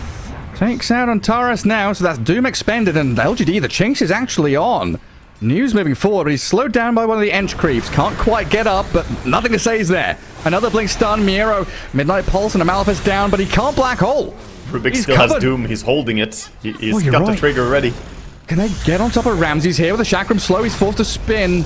Stomp won't connect on him, even with the sleeping symbols above his head. He falls asleep now, takes a little nap there. There's Nothing to Say in New, still in behind this tier 2. Chakram to stop the advance from 9Pandas as they really want to remedy this aggression from LGD. Just no answers. I don't think they know he has Doom. If he farms that range creep, he dies. He's gonna back out. Ramses, not greedy, gonna back out there. And Rubik now, I mean, he still has that spell for a few minutes here. He can easily find another rotation with it. Got about 2 minutes time to make a move. So they're gonna go portal towards top, it looks like, where we currently see Kiyotaka trying to farm. This could be dangerous for him. It is relentless. LGD with double wards up here as well. Yeah, Let's see if Kiyotaka can feel it out. Feels a bit suspicious to him. Scan from the Radiant and a zip away onto the Remnant.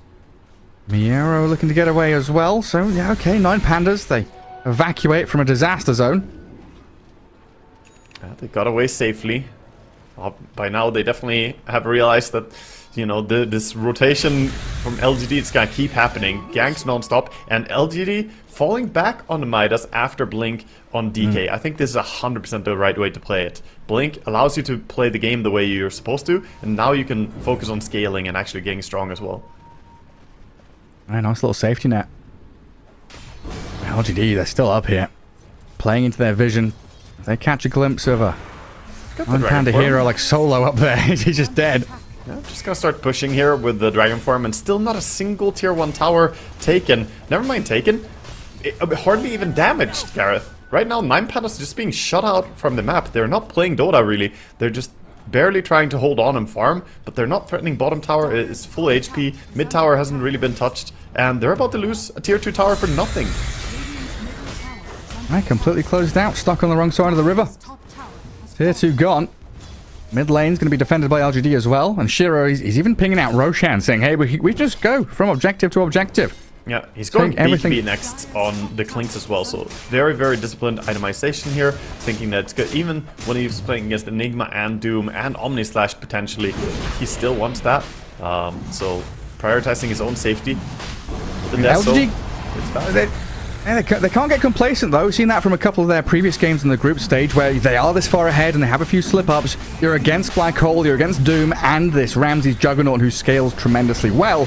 And you have to keep your foot on the pedal, make sure that you're all together playing as 5. Yeah, they didn't get value for the Doom at least. For 9Pandas, they dodged that sort of power spike on Rubik as he was holding that Doom after a team fight. And even Solo's looking to scale now. Dragonlance being picked up. Is revealing grabbing him. the hand of Midas on a centaur creep. I'll try and tumble away. I think comes Planet to help out, nothing to say.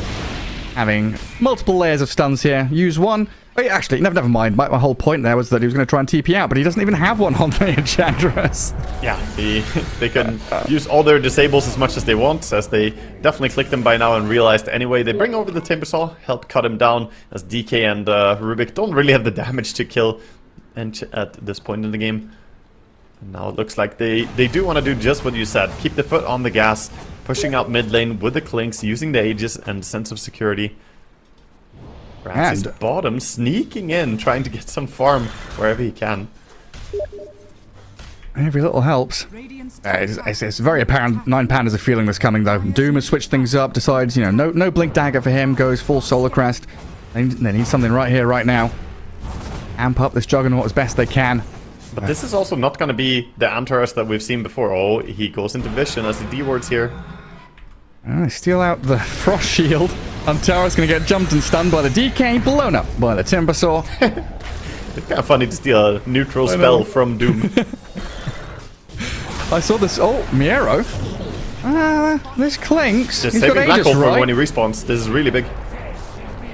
Let's see if they can get the takedown on him, because LGD, they're ET is answering. They're nearby. bringing heroes up here. The Black Hole's coming. The Earth Splitter is there on the Enigma to stop things. And the Clinks still standing and fighting. They slept up the Ember in the end to the left. My God. Mira already dead, and the disaster strikes as LGD sweep through, getting another number of kills. 3 more. As 9Pandas getting shut out of this game. They thought that Shiro was out of position. They thought that he was, you know, a little bit too far from his team, but it was perfectly calculated. He was not too far. ET, very long range on canceling the Black Hole there. The support, the cavalry arrives in force, and now you have no Black Hole as well as losing 3 heroes. Yeah, it's been really crisp from LGD, this execution. Yeah, we see the Manta style here queued up next for nothing to say, as everyone is just skyrocketing in net worth on the side of Radiant. 8,000 gold lead now. This whole game firmly resting on the shoulders of the Juggernaut right now. Ramsey's got to pull some rabbits, some tricks, something out of the hat. Yeah, but it's tough when you can't show on lanes, right? All he's doing is trying to farm jungle creeps. He's trying to get lane creeps here and there, but the less lane creeps you farm in Dota, the slower your farm is. Lane creeps give incredible amount of gold for the effort that it is to farm them. I can't go Tormentor, but guys, you got visitors on mid. Either. The Angry Horde is here. Pushing high ground. Dragon Form. Melting this. The Deso Clinks destroying your structures. 9Pandas, like you said, no Black Hole, right? So no massive threat that LG have to consider. And you can just frontline this. Throw a Chakram in there. Slow things down a little bit. They will retreat. Discipline from LGD, not getting caught up and bogged down in a fight on the high ground of their opponents. Just taking little victories where they can. Yeah, it's probably the better choice, to be honest, because even if they were there, I don't think they can stop the tier 3 tower from going down. At least this way, they got something. They didn't get the best shard ever. The shard for Doom as a support Doom doesn't really help him that much. It gives him the old level death, you know, respect, but it's not as impactful. Then again, the other one would be Enchantress, and I'm not sure that one's even better. worse. They actually have terrible first shards. You want the core shards this game. Get you some Enigma shard in this game. Get the Ember shard. Start dropping and denying your items to lower your net worth to get the shards going. Need something. I we have new Lotus Orb, Kaya Sands working on overwhelming Blink. And we've seen how oppressive this kind of build can be. If you can just front line, get on top of the back lines. 9Pandas quite reliant on this surprise jump from the fog with Ember and the Enigma. Yeah, and they're gonna smoke again. It feels like LGD have just infinite access to ganks. They can always just like organize a gank like this. They have another smoke available, going down towards bottom, 2 heroes farming the area. This is going to be very dangerous if Ramses get caught here. Yeah, this has been textbook. Antares, he's gonna be the first point of contact. I'll get the play onto the Doom. Finish him off with that Dragon Knight. But look at Ramses. Oh, he's thinking about the Omnislash from Why You Smile, but he gets fogged. Why You Smile utilizing the staircase very well and forcing the spin TP home. Yeah, trying to go for the Earth Splitter play there.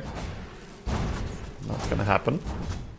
Yeah, this has been like textbook stuff from LGD against long cooldown ultis.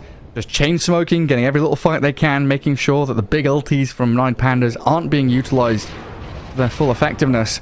Immediate smoke up here from 9Pandas though, going towards top, trying to take a fight, but you're without your Doom, you're without your Juggernaut, so this is really just hoping to find someone they can burst who is alone and get a quick kill. They could kill the Clinks with the Black Hole, it would be powerful enough, but he's not in that area. Spot him. Ramses showing himself on that bottom wave, spinning away from that ET stomp. I like that he has the sleeping animation over his head while he was Blade Furying. I think LGD got a pretty good idea. There's vision up on his high ground as well. As 9Pandas, they make the move onto Timber. Miero, the Black Hole, catches the Clinks. This could be huge for them. 9Pandas are clearing through the Timber quickly. The BKB out of Shiro, and the Omnislash takes him down. Rubik Black Hole. It's long range, stolen it, and turns it back on them. But Ramses, still standing strong, gets a third kill. They didn't have GK for that fight. Ember still has 2 remnants here. Could try and keep chasing. Pretty hard to catch, though. A little bit too far away from his team, perhaps. Very nice engagement there as they get a good start, getting the Doom out early and then seeing the Clinks. They just lock eyes on that Clinks, go in with Omnislash and the Black Hole. Very few ways that they can save him right now on the side of LGD. I guess that's one thing you can say about their draft is that they don't have that like Tombstone Shard to come in and save a carry if they get caught out. Possibly you can get the Shard on Rubik later on to reposition, but that doesn't work during Black Hole. So it's very very risky for Clinks if he doesn't have Dragon Knight nearby. I think if DK was there, the entire fight would look different. You can't just go in with Enigma like this. He found an amazing Black Hole where I don't know how Rubik wasn't in position to lift cancel it or immediately steal it. Well, Ramsey is very ballsy down here. Goes all the way towards tier 2. Spin TP, the physical damage coming. Ramsey back in Fountain. Close call though. Barely survives there. Even Rubik blinking in with a Blade Fury of his own to try and do some damage, but all that magic resistance from Blade Fury of his own on Juggernaut not gonna take too much damage.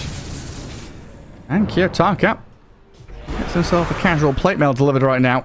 And does have to contend with these DK Dragon Form illusions running down that top lane.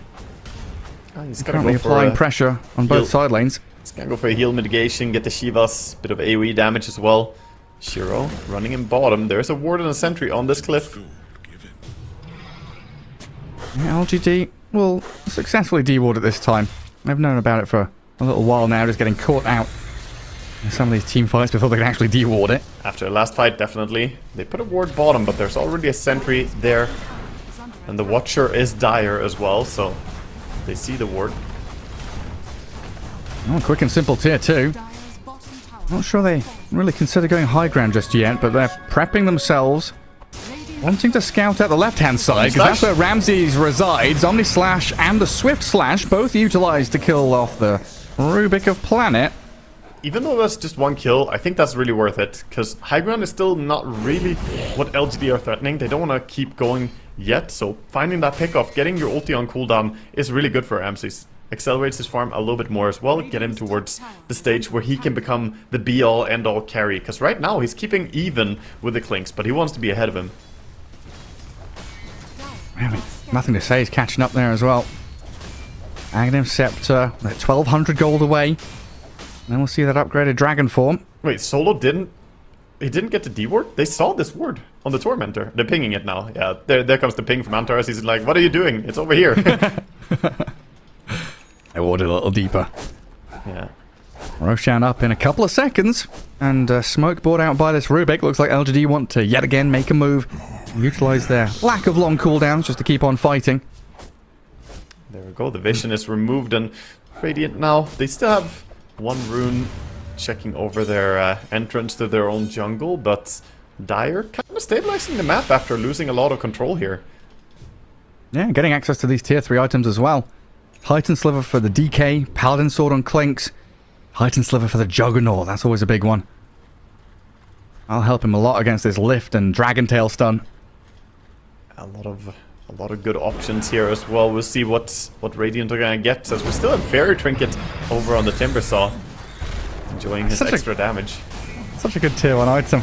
This is a pivotal moment now. You know, BKB on Enigma, tier 3 items coming up, Roshan being taken by LGD, 9Pandas nowhere nearby, so this is going to be a freebie for them. And a DD rune spawning top just to top it all off.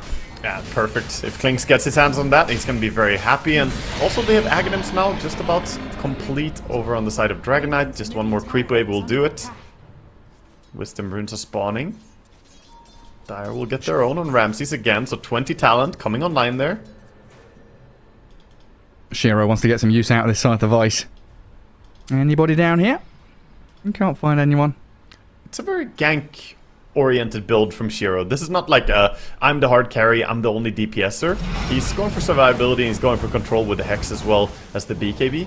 But they cover that with having the mid DK, with Midas, with Manta, and now with Aghanims about to be completed as well. So he doesn't have to be the only one doing right-click damage in this game. And of course, Timber brings a lot of damage on his own in the form of pure damage. Yeah, a very even distribution of farm across the Radiant cores. You see the bigger difference there, you know, Juggernaut, Ember Spirit looking good. Doom overtaking the Enigma now at this point as he starts to scale with his Devour. Oh, big smokes. Big smokes into each other here. Ember Spirit, Kiyotaka, hexed up.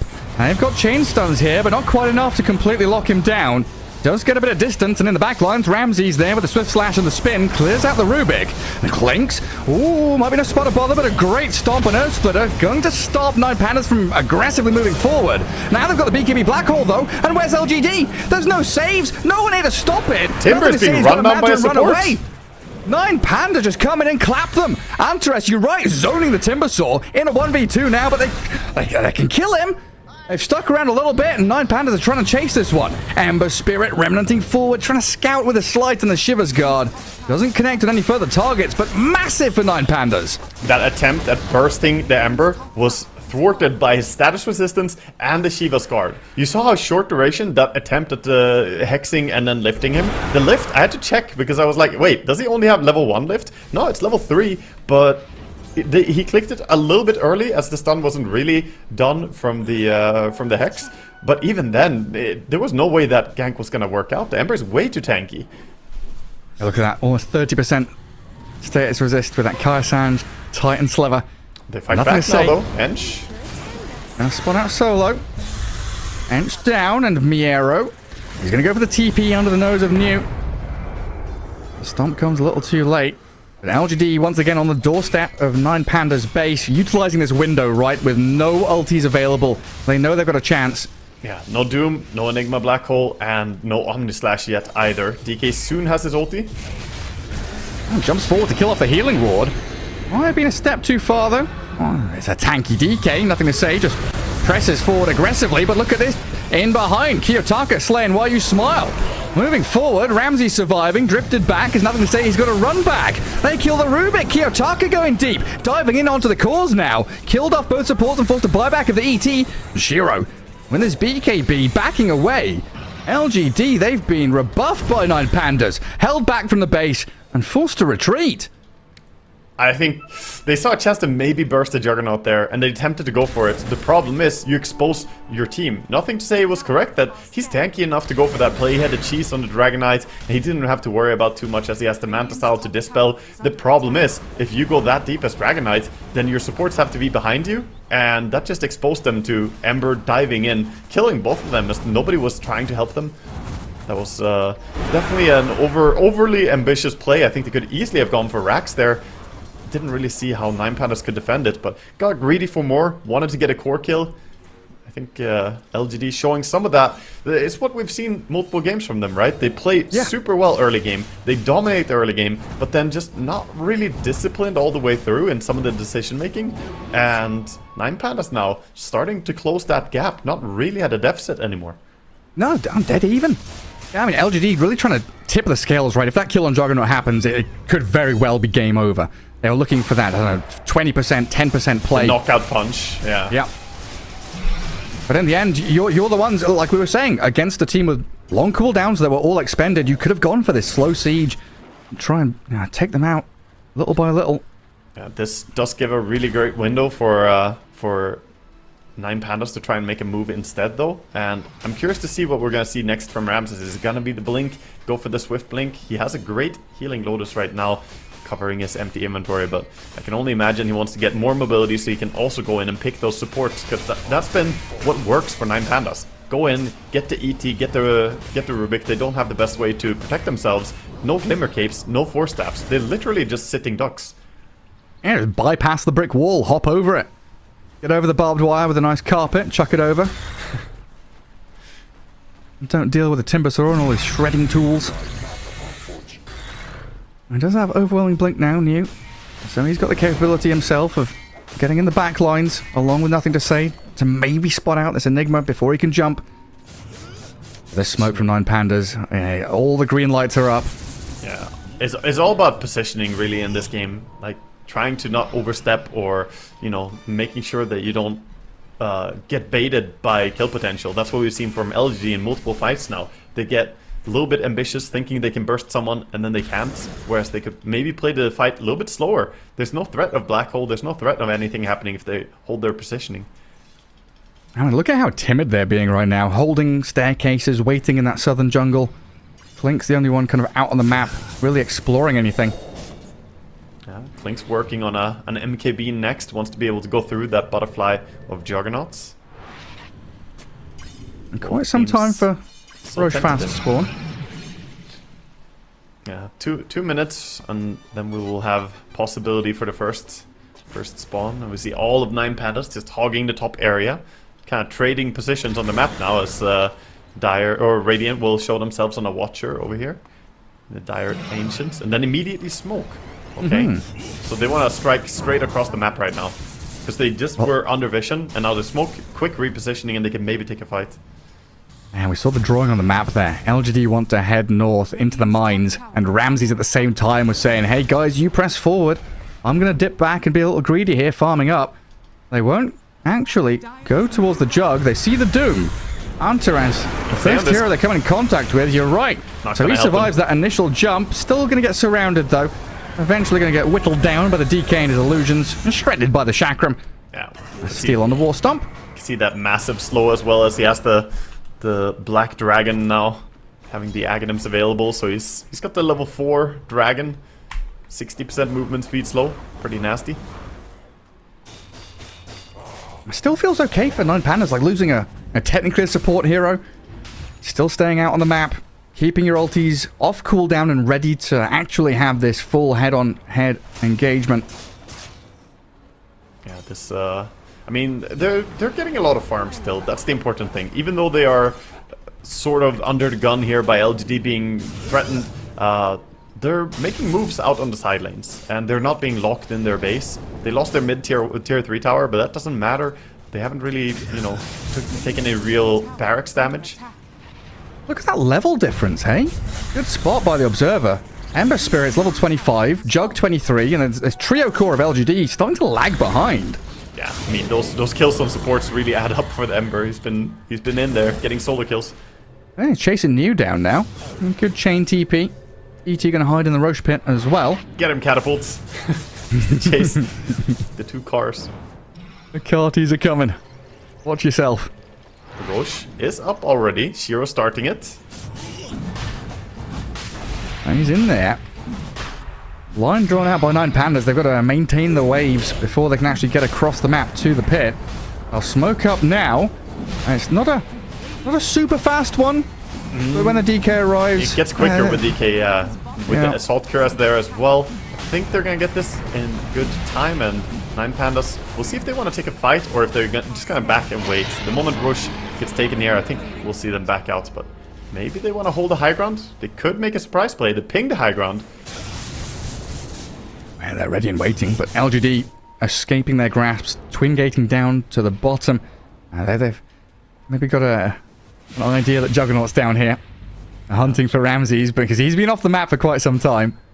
Yeah, he really has been. They don't know exactly where he is, and he wants to keep it that way. Ramses just been sliding along the edge of the map over and over as we see tier 4 items starting to drop here. Ramses gets his hands on. He's waiting a bit, making a decision. Mindbreaker, Ooh. very heavy damage output. A lot of magic damage for him, and extra attack speed really helps too. Alongside a Skadi he just completed as well. Yeah, it's going to be nice for him. Enigma also gets a good survivability item in a Trickster Cloak. Over on the Radiant side, Rubik got his hands on a Timeless Relic. Always a nice one. I know that Trickster's Cloak going to be pretty big for Miero. It's not a ninja gear, you know, he's not going to be smoked up permanently, but yeah, it can be quite handy when you're looking to enter these fights with a bit of a surprise jump. Yeah, it's also just that, you know, surprise factor, because now you have Invis all of a sudden, you don't have a Glimmer Cape on your team, you don't have a Shadow Blade on your team. Are Radiant really gonna think about the fact that they need to have detection? They do have, of course, the gem on Why You Smile, so as long as Elder Titan is there, it will be fine. How does it work with like fade time and stuff like that? Like, can you use Trickster Cloak after you press Black Hole, or do you use it before and use Black Hole and stay invis? No, I don't think Trickster Cloak you can... Maybe if you cast Black Hole immediately after you cast Trickster, if there's a fade time. I think it breaks though. I'm not sure. I think Trickster Cloak always breaks. You can definitely not cast it afterwards. I think that that counts as an action. Okay. I'm just wondering if there was that nifty little play they could pull out. Look at all these tier 4 items. Timber, Spell Prism, Timeless Relic, Ember. And 9Pandas waiting atop their staircase in the base. Waiting for LGD to come. It still feels like, you know, the onus is on them to get out on the map. Yeah, they're waiting, but at the same time, they're pushing both the side lanes. They might lose Doom here as he dewards a bit. The victim. The casualty. Hunter has another Eon Disc pop. High Throws five out the me, high please. five. Yeah, he goes down, but at the same time, he's not too worried about that. And meanwhile, you know, they push bottom. This is bigger, though. Miero's forced to BKB. Chased out by New. Gonna steal up the Eidolons. Doesn't get any massive spell. Kiyotaka keeps forcing top, and even the Ench creep coming in there and pushing. And I've got a cliff here to protect the barracks for a little bit. LGD looking for this. Third or fourth round in the mid lane. Yeah, Miero can't move. Bogged down. Stuck in the mud. A lift on the Jug, dragging back into the Klink's army. And get the melee barracks, and they back away, though. LGD got what they came for. Not going to make any rash decisions just yet, anyway. DK ulti is running out. Should probably be careful here about fighting if they don't have DK ulti. But this is exactly the push they should have done 10 minutes ago. Now we see the chase. Kiyotaka, yeah, out of his base, coming out of the shell a little bit. Chipping away at LGD, scouting them. Stolen healing ward. They just want to try and get LGD to dogpile on someone so they can get this black hole out. Ramses, he does take down that first life of the Klinks. Miero's looking for his angle as well. Omni Slash in the black hole. Klinks is taken out. This was meant to be their big push and play, but Kiyotaka backstabbing into the lines of LGD, finding Planet. Chakram slows 9Pandas advance a little bit now, but they're just going to have to leave Planet stranded. The Lotus Sword bounce back, Swift Slash. Still going to get a double kill for Ramses, and New might be in trouble still. Slight chains available. Kiyotaka considering his options. Doesn't want to go hunting.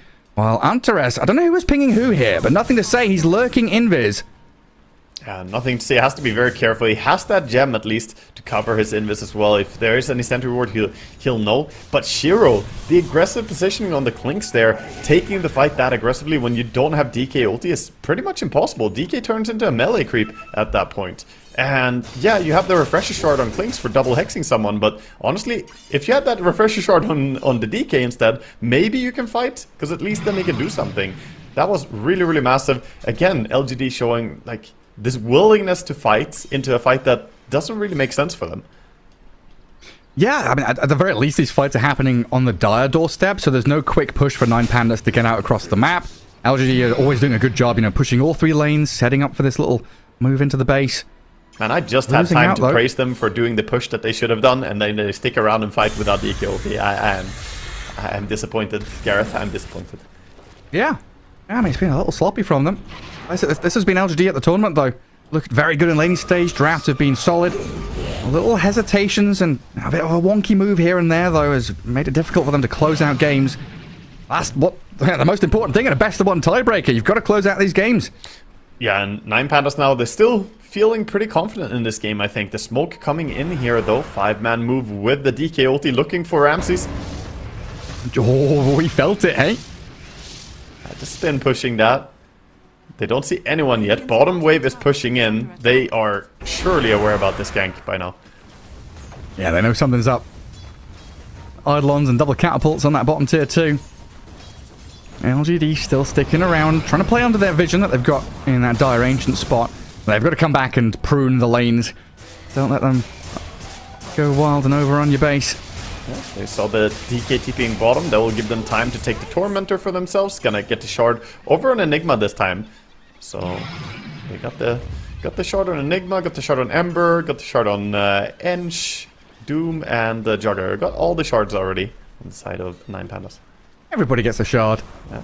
Meanwhile, on LG, I think it's just the ET that has one right now. Yeah, it's just him. As they have been very much on the forefront. That's what happens a lot, though, when you are dominating a game. Oh, Timber tries to take the rune and quickly get away with Timber Chain, but accidentally pulls himself away from the rune. Gets it now. Oops, daisy. And 9Pandas now feeling confident enough to make a move of their own, crossing the river for what feels like the first time in 40 minutes. I like that Ramses he's keeping the Titan Sliver in his inventory, and then after initiations go down, he's ready to swap it in when he sees a chance to get DPS. Because right now, if he gets jumped by something, he wants survivability. He wants the magic resist, the status resist. Kiyotaka. This is a little deep, hey? He's got BKB to play alongside this Dragon Knight, zipping up to the high ground of the Tormentor and spamming Slight. Remnants are stolen, and the jump in from New gonna try and slow Kiyotaka down. With the Dragon Tail stun there, nothing to say, he's on top of him. Healing Ward, keeping him topped up, but they've got the Scythe of Ice to catch out the Ember. Now, Omni Slash onto New. A lot of damage with the Doom. Antaras and Ramses, they take out the Timber Sword, and the Ember buys back. He does get into the fight and takes another with him. Nothing to say, has no buyback here. Oh, that's a big takedown. Aggressive play from Ember, well, we could also see why. Kiyotaka had the buyback ready. Of course, he's an Ember Spirit. He'll be back in the fight immediately. So it looked a little bit throwy by him, but he did force the fight in a way that turns out to work out for them really well on the back of that Omni Slash. Man, I can start thinking, yeah, tier 2s. Steel Tormentor. It's being pinged out right now by LGD saying, don't let them take this Tormentor. No more free stuff for 9Pandas. Don't want to give it away. He has buyback now on Dragon Knight as gold ticks over the threshold. But no dragon form, right? Yeah, he doesn't have it yet. 30 seconds. He also had backpack cheese when he died. Didn't have... Kiyotaka hunting supports again, really putting the fear of God into LGD. This is the thing, if Kiyotaka can keep going in deep and, again, just kind of forcing this dogpile where LGD respond to the Ember with numbers, that gives Miero such an easy entrance to the fight. Yeah, it does. Not just him as well. It's the entire team. Like, Ramses just flies in and gets a nice Omni Splash on the back of that initiation by Kiyotaka. Ramses spins down the tower. Another chains on ET. LGD just backing up and waiting for DK to respawn. A glyph will delay this push. Try and defend their melee barracks, but it looks like 9Pandas, they're sticking around to finish it off. The Chakram's thrown, the stomps are used, the sleep is there, and Shira moves in with a Scythe of Ice. 4 staff, and yeah, like you said, Titan Sliver, Sanj, and Yasha, the Hex lasts a second and a half. This BKB Hex not really doing too much right now. BKB was also expended by Klings. He has to refresh a shard, but, you know, that's BKB on cooldown for him. DK ulti used again. Not too bad for him to just use ulti and try and push lanes with illusions, but Solo gonna stop that, turn it around, actually use the illusion to push the Radiant Wave instead. Another DD rune, and another Roche spawn coming up in 5 seconds. And this is a fantastic spot to be in right now for 9Pandas. Gonna go and buy the Sacred Relic immediately. Hasn't queued up anything. Is it Rapier? Nice Nullifier. He already had a Helm of Iron Will. I see. It's the Nully.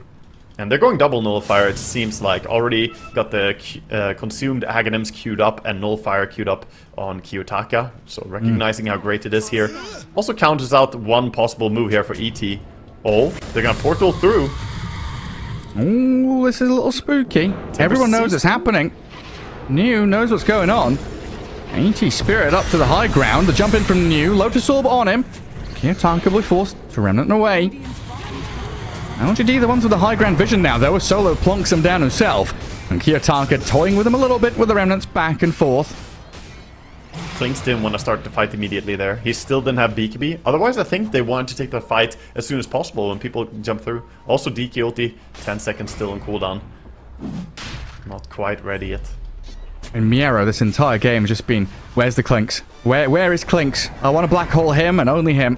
Yeah. Shiro, I mean, currently... Rubik is the one he needs to look out for. If he doesn't see the Rubik, he can't go on anyone. Smoked up as LGD, scanning into that top left corner. Solo's Enchantress out on her own. Not going to get caught out. Smoke's going to break pretty soon here, potentially under dire vision, but now there's a bit of reveal. They clear out the wards. Very tentative right now. Mid is pushing in slowly here. Big creeps are going to handle that though.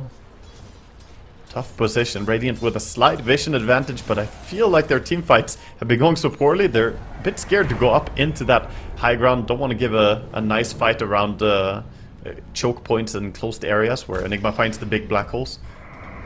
Yeah, I mean, Kiyotaka's just been an absolute madman, swinging his arms around, saying, I'm going to hit you if you stand around there. I'm going to hit you. LGD a little afraid, and Enchantress advantage, getting these creeps to push out waves. Means 9Pandas have managed to remedy a lot of their problems and stay around up near this Roche pit. They clean it out now. They go out, get the Observer killed, so no vision for Radiant anymore. Gonna be difficult. They can scout with the ET Spirit, that's about it. And a fresh ward. New walks into them. Ramsey says hello. Blink away and a Shiver's guard. Rubik, The Remnants forward looking for Shiro. The Rubik's caught. Antaras there's right on top of him. And a Doom onto this Rubik. Make sure he's out of the fight completely. Dead with buyback, going to have to spend it. This Roche fight means so much for both teams. New moving forward. Gets Lotus Orb off and a jump to Dragon Tail stun, but Miero's there with a black hole. Dragon, he's caught up in it. Splitter going to cancel it out. A buyback out of this Rubik might get him into a good spot here as they look at Solo, but Ramsey's clearing them out. Kiyotaka on a killing spree, and New, the black hole Miero, is going to find it.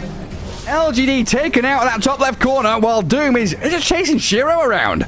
Kiyotaka with a long-range remnant forces the BKB TP. I think they've done it, Gareth. I think that was all they needed. That one moment, that one slip-up of Rubik walking a little bit under vision there, getting too far forward, wanting to steal a spell. He wanted to have a spell for the fight to start and then be ready to steal Black Hole when he sees that as well. But the moment he shows, they doom him. They just commit everything, make sure that he dies, and he buys back, gets there, stole the Black Hole, but again, both... Dude, Roche trying to leave. Both Doom and Ember just locked down on him and dead without buyback. Timbersaw also 84 seconds here. This is double ags for Ember. 9Pandas, they can taste the upper bracket already. They're on the way. I can feel it. One step closer. And you're having Refresher Orb on this Enigma at the vital moment as well. 2 black holes to secure that team fight victory. This is big as well for 9Pandas. I mean, they were one of the teams playing from the play-ins, right? So being able to go here and make it through into the upper brackets, definitely a good start to this tournament for them. Let's see what they can do. Nice clinks of Shiro. They look good in the first 20 minutes, but really falling flat, like you've been talking about, this Scythe of Ice BKB build. Kind of gave this window where he was lacking in... Why you smile? Momentum and impetus, and while you smile, going to get caught out with a boost of travel TP in from Kiyotaka. Close the gap very quickly with this Aghanim Scepter upgraded Remnant. Take down the ET and maybe even force a buyback because he's gone for 90 seconds in the meantime. Shiro. Oh, buddy. If he gets TP, caught here, but he's not using Omni it. Slash into the creep camp, cleaved in twain by this Ramsey Juggernaut. I'm not sure why he didn't go for the BKB TP there. He went for BKB and tried to run away from it, but he had TP ready. Just gonna go down there. 9Pandas can taste it. Upper bracket, here we come, unless LGD pulls something miraculously out of the hat. Stolen Blade Fury. It's not going to be that. Ramses, look at him. He's beelining for tier 4s. Yeah, he's just pushing. Double buybacks has to be used now. Swift Slash, Lotus Orbs up. Thinking about the Omni Slash as Kiyotaka presses forward, gets the chains down off this DK. They do stomp them and try and hold them back. Kiyotaka with his BKB going to run it back as well. Poking and prodding. Really irritating LGD as the rest of the team took down the lane of barracks. They're hunting. They're trying to go with a smoke here, but they took so long to heal up as well. Trying to chase. There's still ages on Juggernauts. There's a black hole on the Enigma as well. Okay. TP out. Successful. Tons of TP outs. 9Pandas are ready again. Black hole, Refresher Orb, Miro. Absolutely looking for this next fight to have a big one. Yeah, he's going for an Octarine next as well, and Miro could go Lincolns, but it doesn't really matter since Lincolns, even through BKB, can be broken by just a simple Fade Bolt or something, so it wouldn't really stop the Rubik from spell stealing from you. But they are completely ready, everything up and available. And over on the side of the LGD, man, this carry Clinks, I was curious to see how it's going to play out, because I feel like it's not that good, and I'm kind of sad to say that it really hasn't impressed me this game. He's been looking for that pick-off style. I think it's so much easier to do that when you pause 4 though, because you don't have that much attention on you. You're just a support, so people will randomly, you know, get picked off. When you're pause 1, you have a lot of responsibilities to carry the game, to keep farming, to push out lanes. There's a lot of things you need to do, and it makes it so much pressure for Clinks, yeah. Well, 9 grand saved up by Ramses here. He's rich, ready to replace his next item here, of course. Aegis slot. Just gonna be a swift blink, guaranteed. Yeah. Get that mobility, be able to jump in. Not buying it yet, but there we go. He waited until he had 5 digits gold, 10,000 gold, then he buys it. Send his courier out there. The last outer tower crumbles. That spin push. 9Pandas take it and spin up to this tier 3. Nothing to say. Starting to poke at him. Look at statement of intent from Kiyotaka. Just put the remnant in the middle of LGD. Yeah. Hey, you're going to try and poke at my Juggernaut. I'm ready to strike. I do scythe him up. First life down. 9Pandas trying to ready themselves for this next wave of aggression. And Ramsey just going to spin onto the buildings. ET Stomp only catching the Enchantress. Miro and Kiyotaka hugging the tree line, just waiting in fog as New goes in onto Solo. Lotus Orb, Swift Slash, bouncing him around, and Solo surviving until the Stomp lands. So they finally get 1 kill there at least, but they lost Mega Creep, or not Mega, sorry, the bottom creeps. There's still that 1 range Rex you gotta get rid of. Still the mid lane, but I feel like it's only a matter of time. This is a rinse and repeat approach here by 9Pandas. Losing Eng doesn't really change that much. Bigger schemes or things here. We're gonna see LGD try to move out though. Just so many huge team fight winning items coming now. Miro has that Eon disc not yet assembled, ready to reassemble it. Yeah, we also see a nullifier picked up now on Clinks. I mean, these Aeon discs are losing some value. Antares looking for Doom. Is he gonna go for it? He's got the TP from the Ember Spirit. That's the Clinks. That's Shiro dead. 2 minutes. No Clinks and no hope for LGD now, unless Kiyotaka caught with a Dragon Tail, they blow up the Ember Spirit. He buys back immediately. He wants revenge right now. They're going to catch out the ET with Anthros Jump, and Kiyotaka going 1v3, refreshing up, charging forward. He's hunting. Lightning ready. I just can't stop this man. New and Planet on the run back, but nothing to say. He's slowed down. They'll Swift Slash into him. Glimmer Cape and Amanda start to dodge away, but Rubik is gone. 3 heroes down and a black hole there. Miero claims the life of the DK, and GG called. 9Pandas. They secure the upper bracket. He wants the celebration. Black hole, but he doesn't have mana. Oh, come on. Get the celebration. That is it. Well played by 9Pandas. LGD, fantastic start to this game, but it just fell a little bit short. They had good control on the map, they had a very solid lead here, but a little bit sloppy on the high ground push, diving deep into the tier 4s for kills, getting punished by Kiyotaka, who on his Ember had an amazing game. 12-3-11, he went on that backline all game long, we just saw them dominate. Both him and Ramses had a really, really great game here. Yeah, and 9Pandas really finding this kind of secret to success almost with kind of late game teamfight ultis. Game against EG, they had Lasso and Doom, this time Black Hole and Doom, and pairing that up with a late game carry like Juggernaut just gives them so much leeway, right? They can make a few mistakes, they can have a number of outs going into late game. As long as they get there, they'll feel comfortable having Ramses on this carry. Yeah, definitely. I think, you know, the deserved victory was handed out here because ultimately they played really well around when they didn't have Black Hole, when they didn't have the ability to keep fighting. As we see some of the highlights here, the Juggernaut doing tremendous damage in so many of the fights, and they didn't have a great way to stop this this Enigma whenever Rubik did get spotted.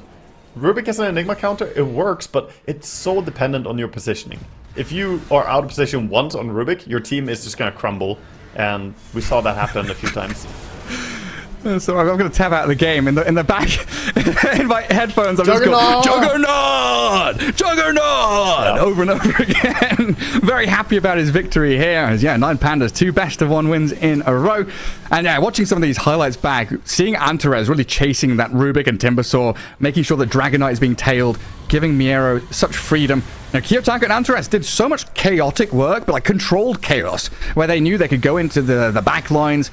All attention on me, waving their flags, saying, look at us. I think Antares, his score is very silent, 2, 8, and 9, but I think he may just well be the MVP of this game. Because of his positioning, because of how he zoned people, and he did find the game-winning final pickoff on the Clinks there, just walking in, saying, oh, hey, how you doing there, buddy? You farming outside your base? Okay, I'll just stomp you, doom you. The level 2 travels comes in, and easy pickoff.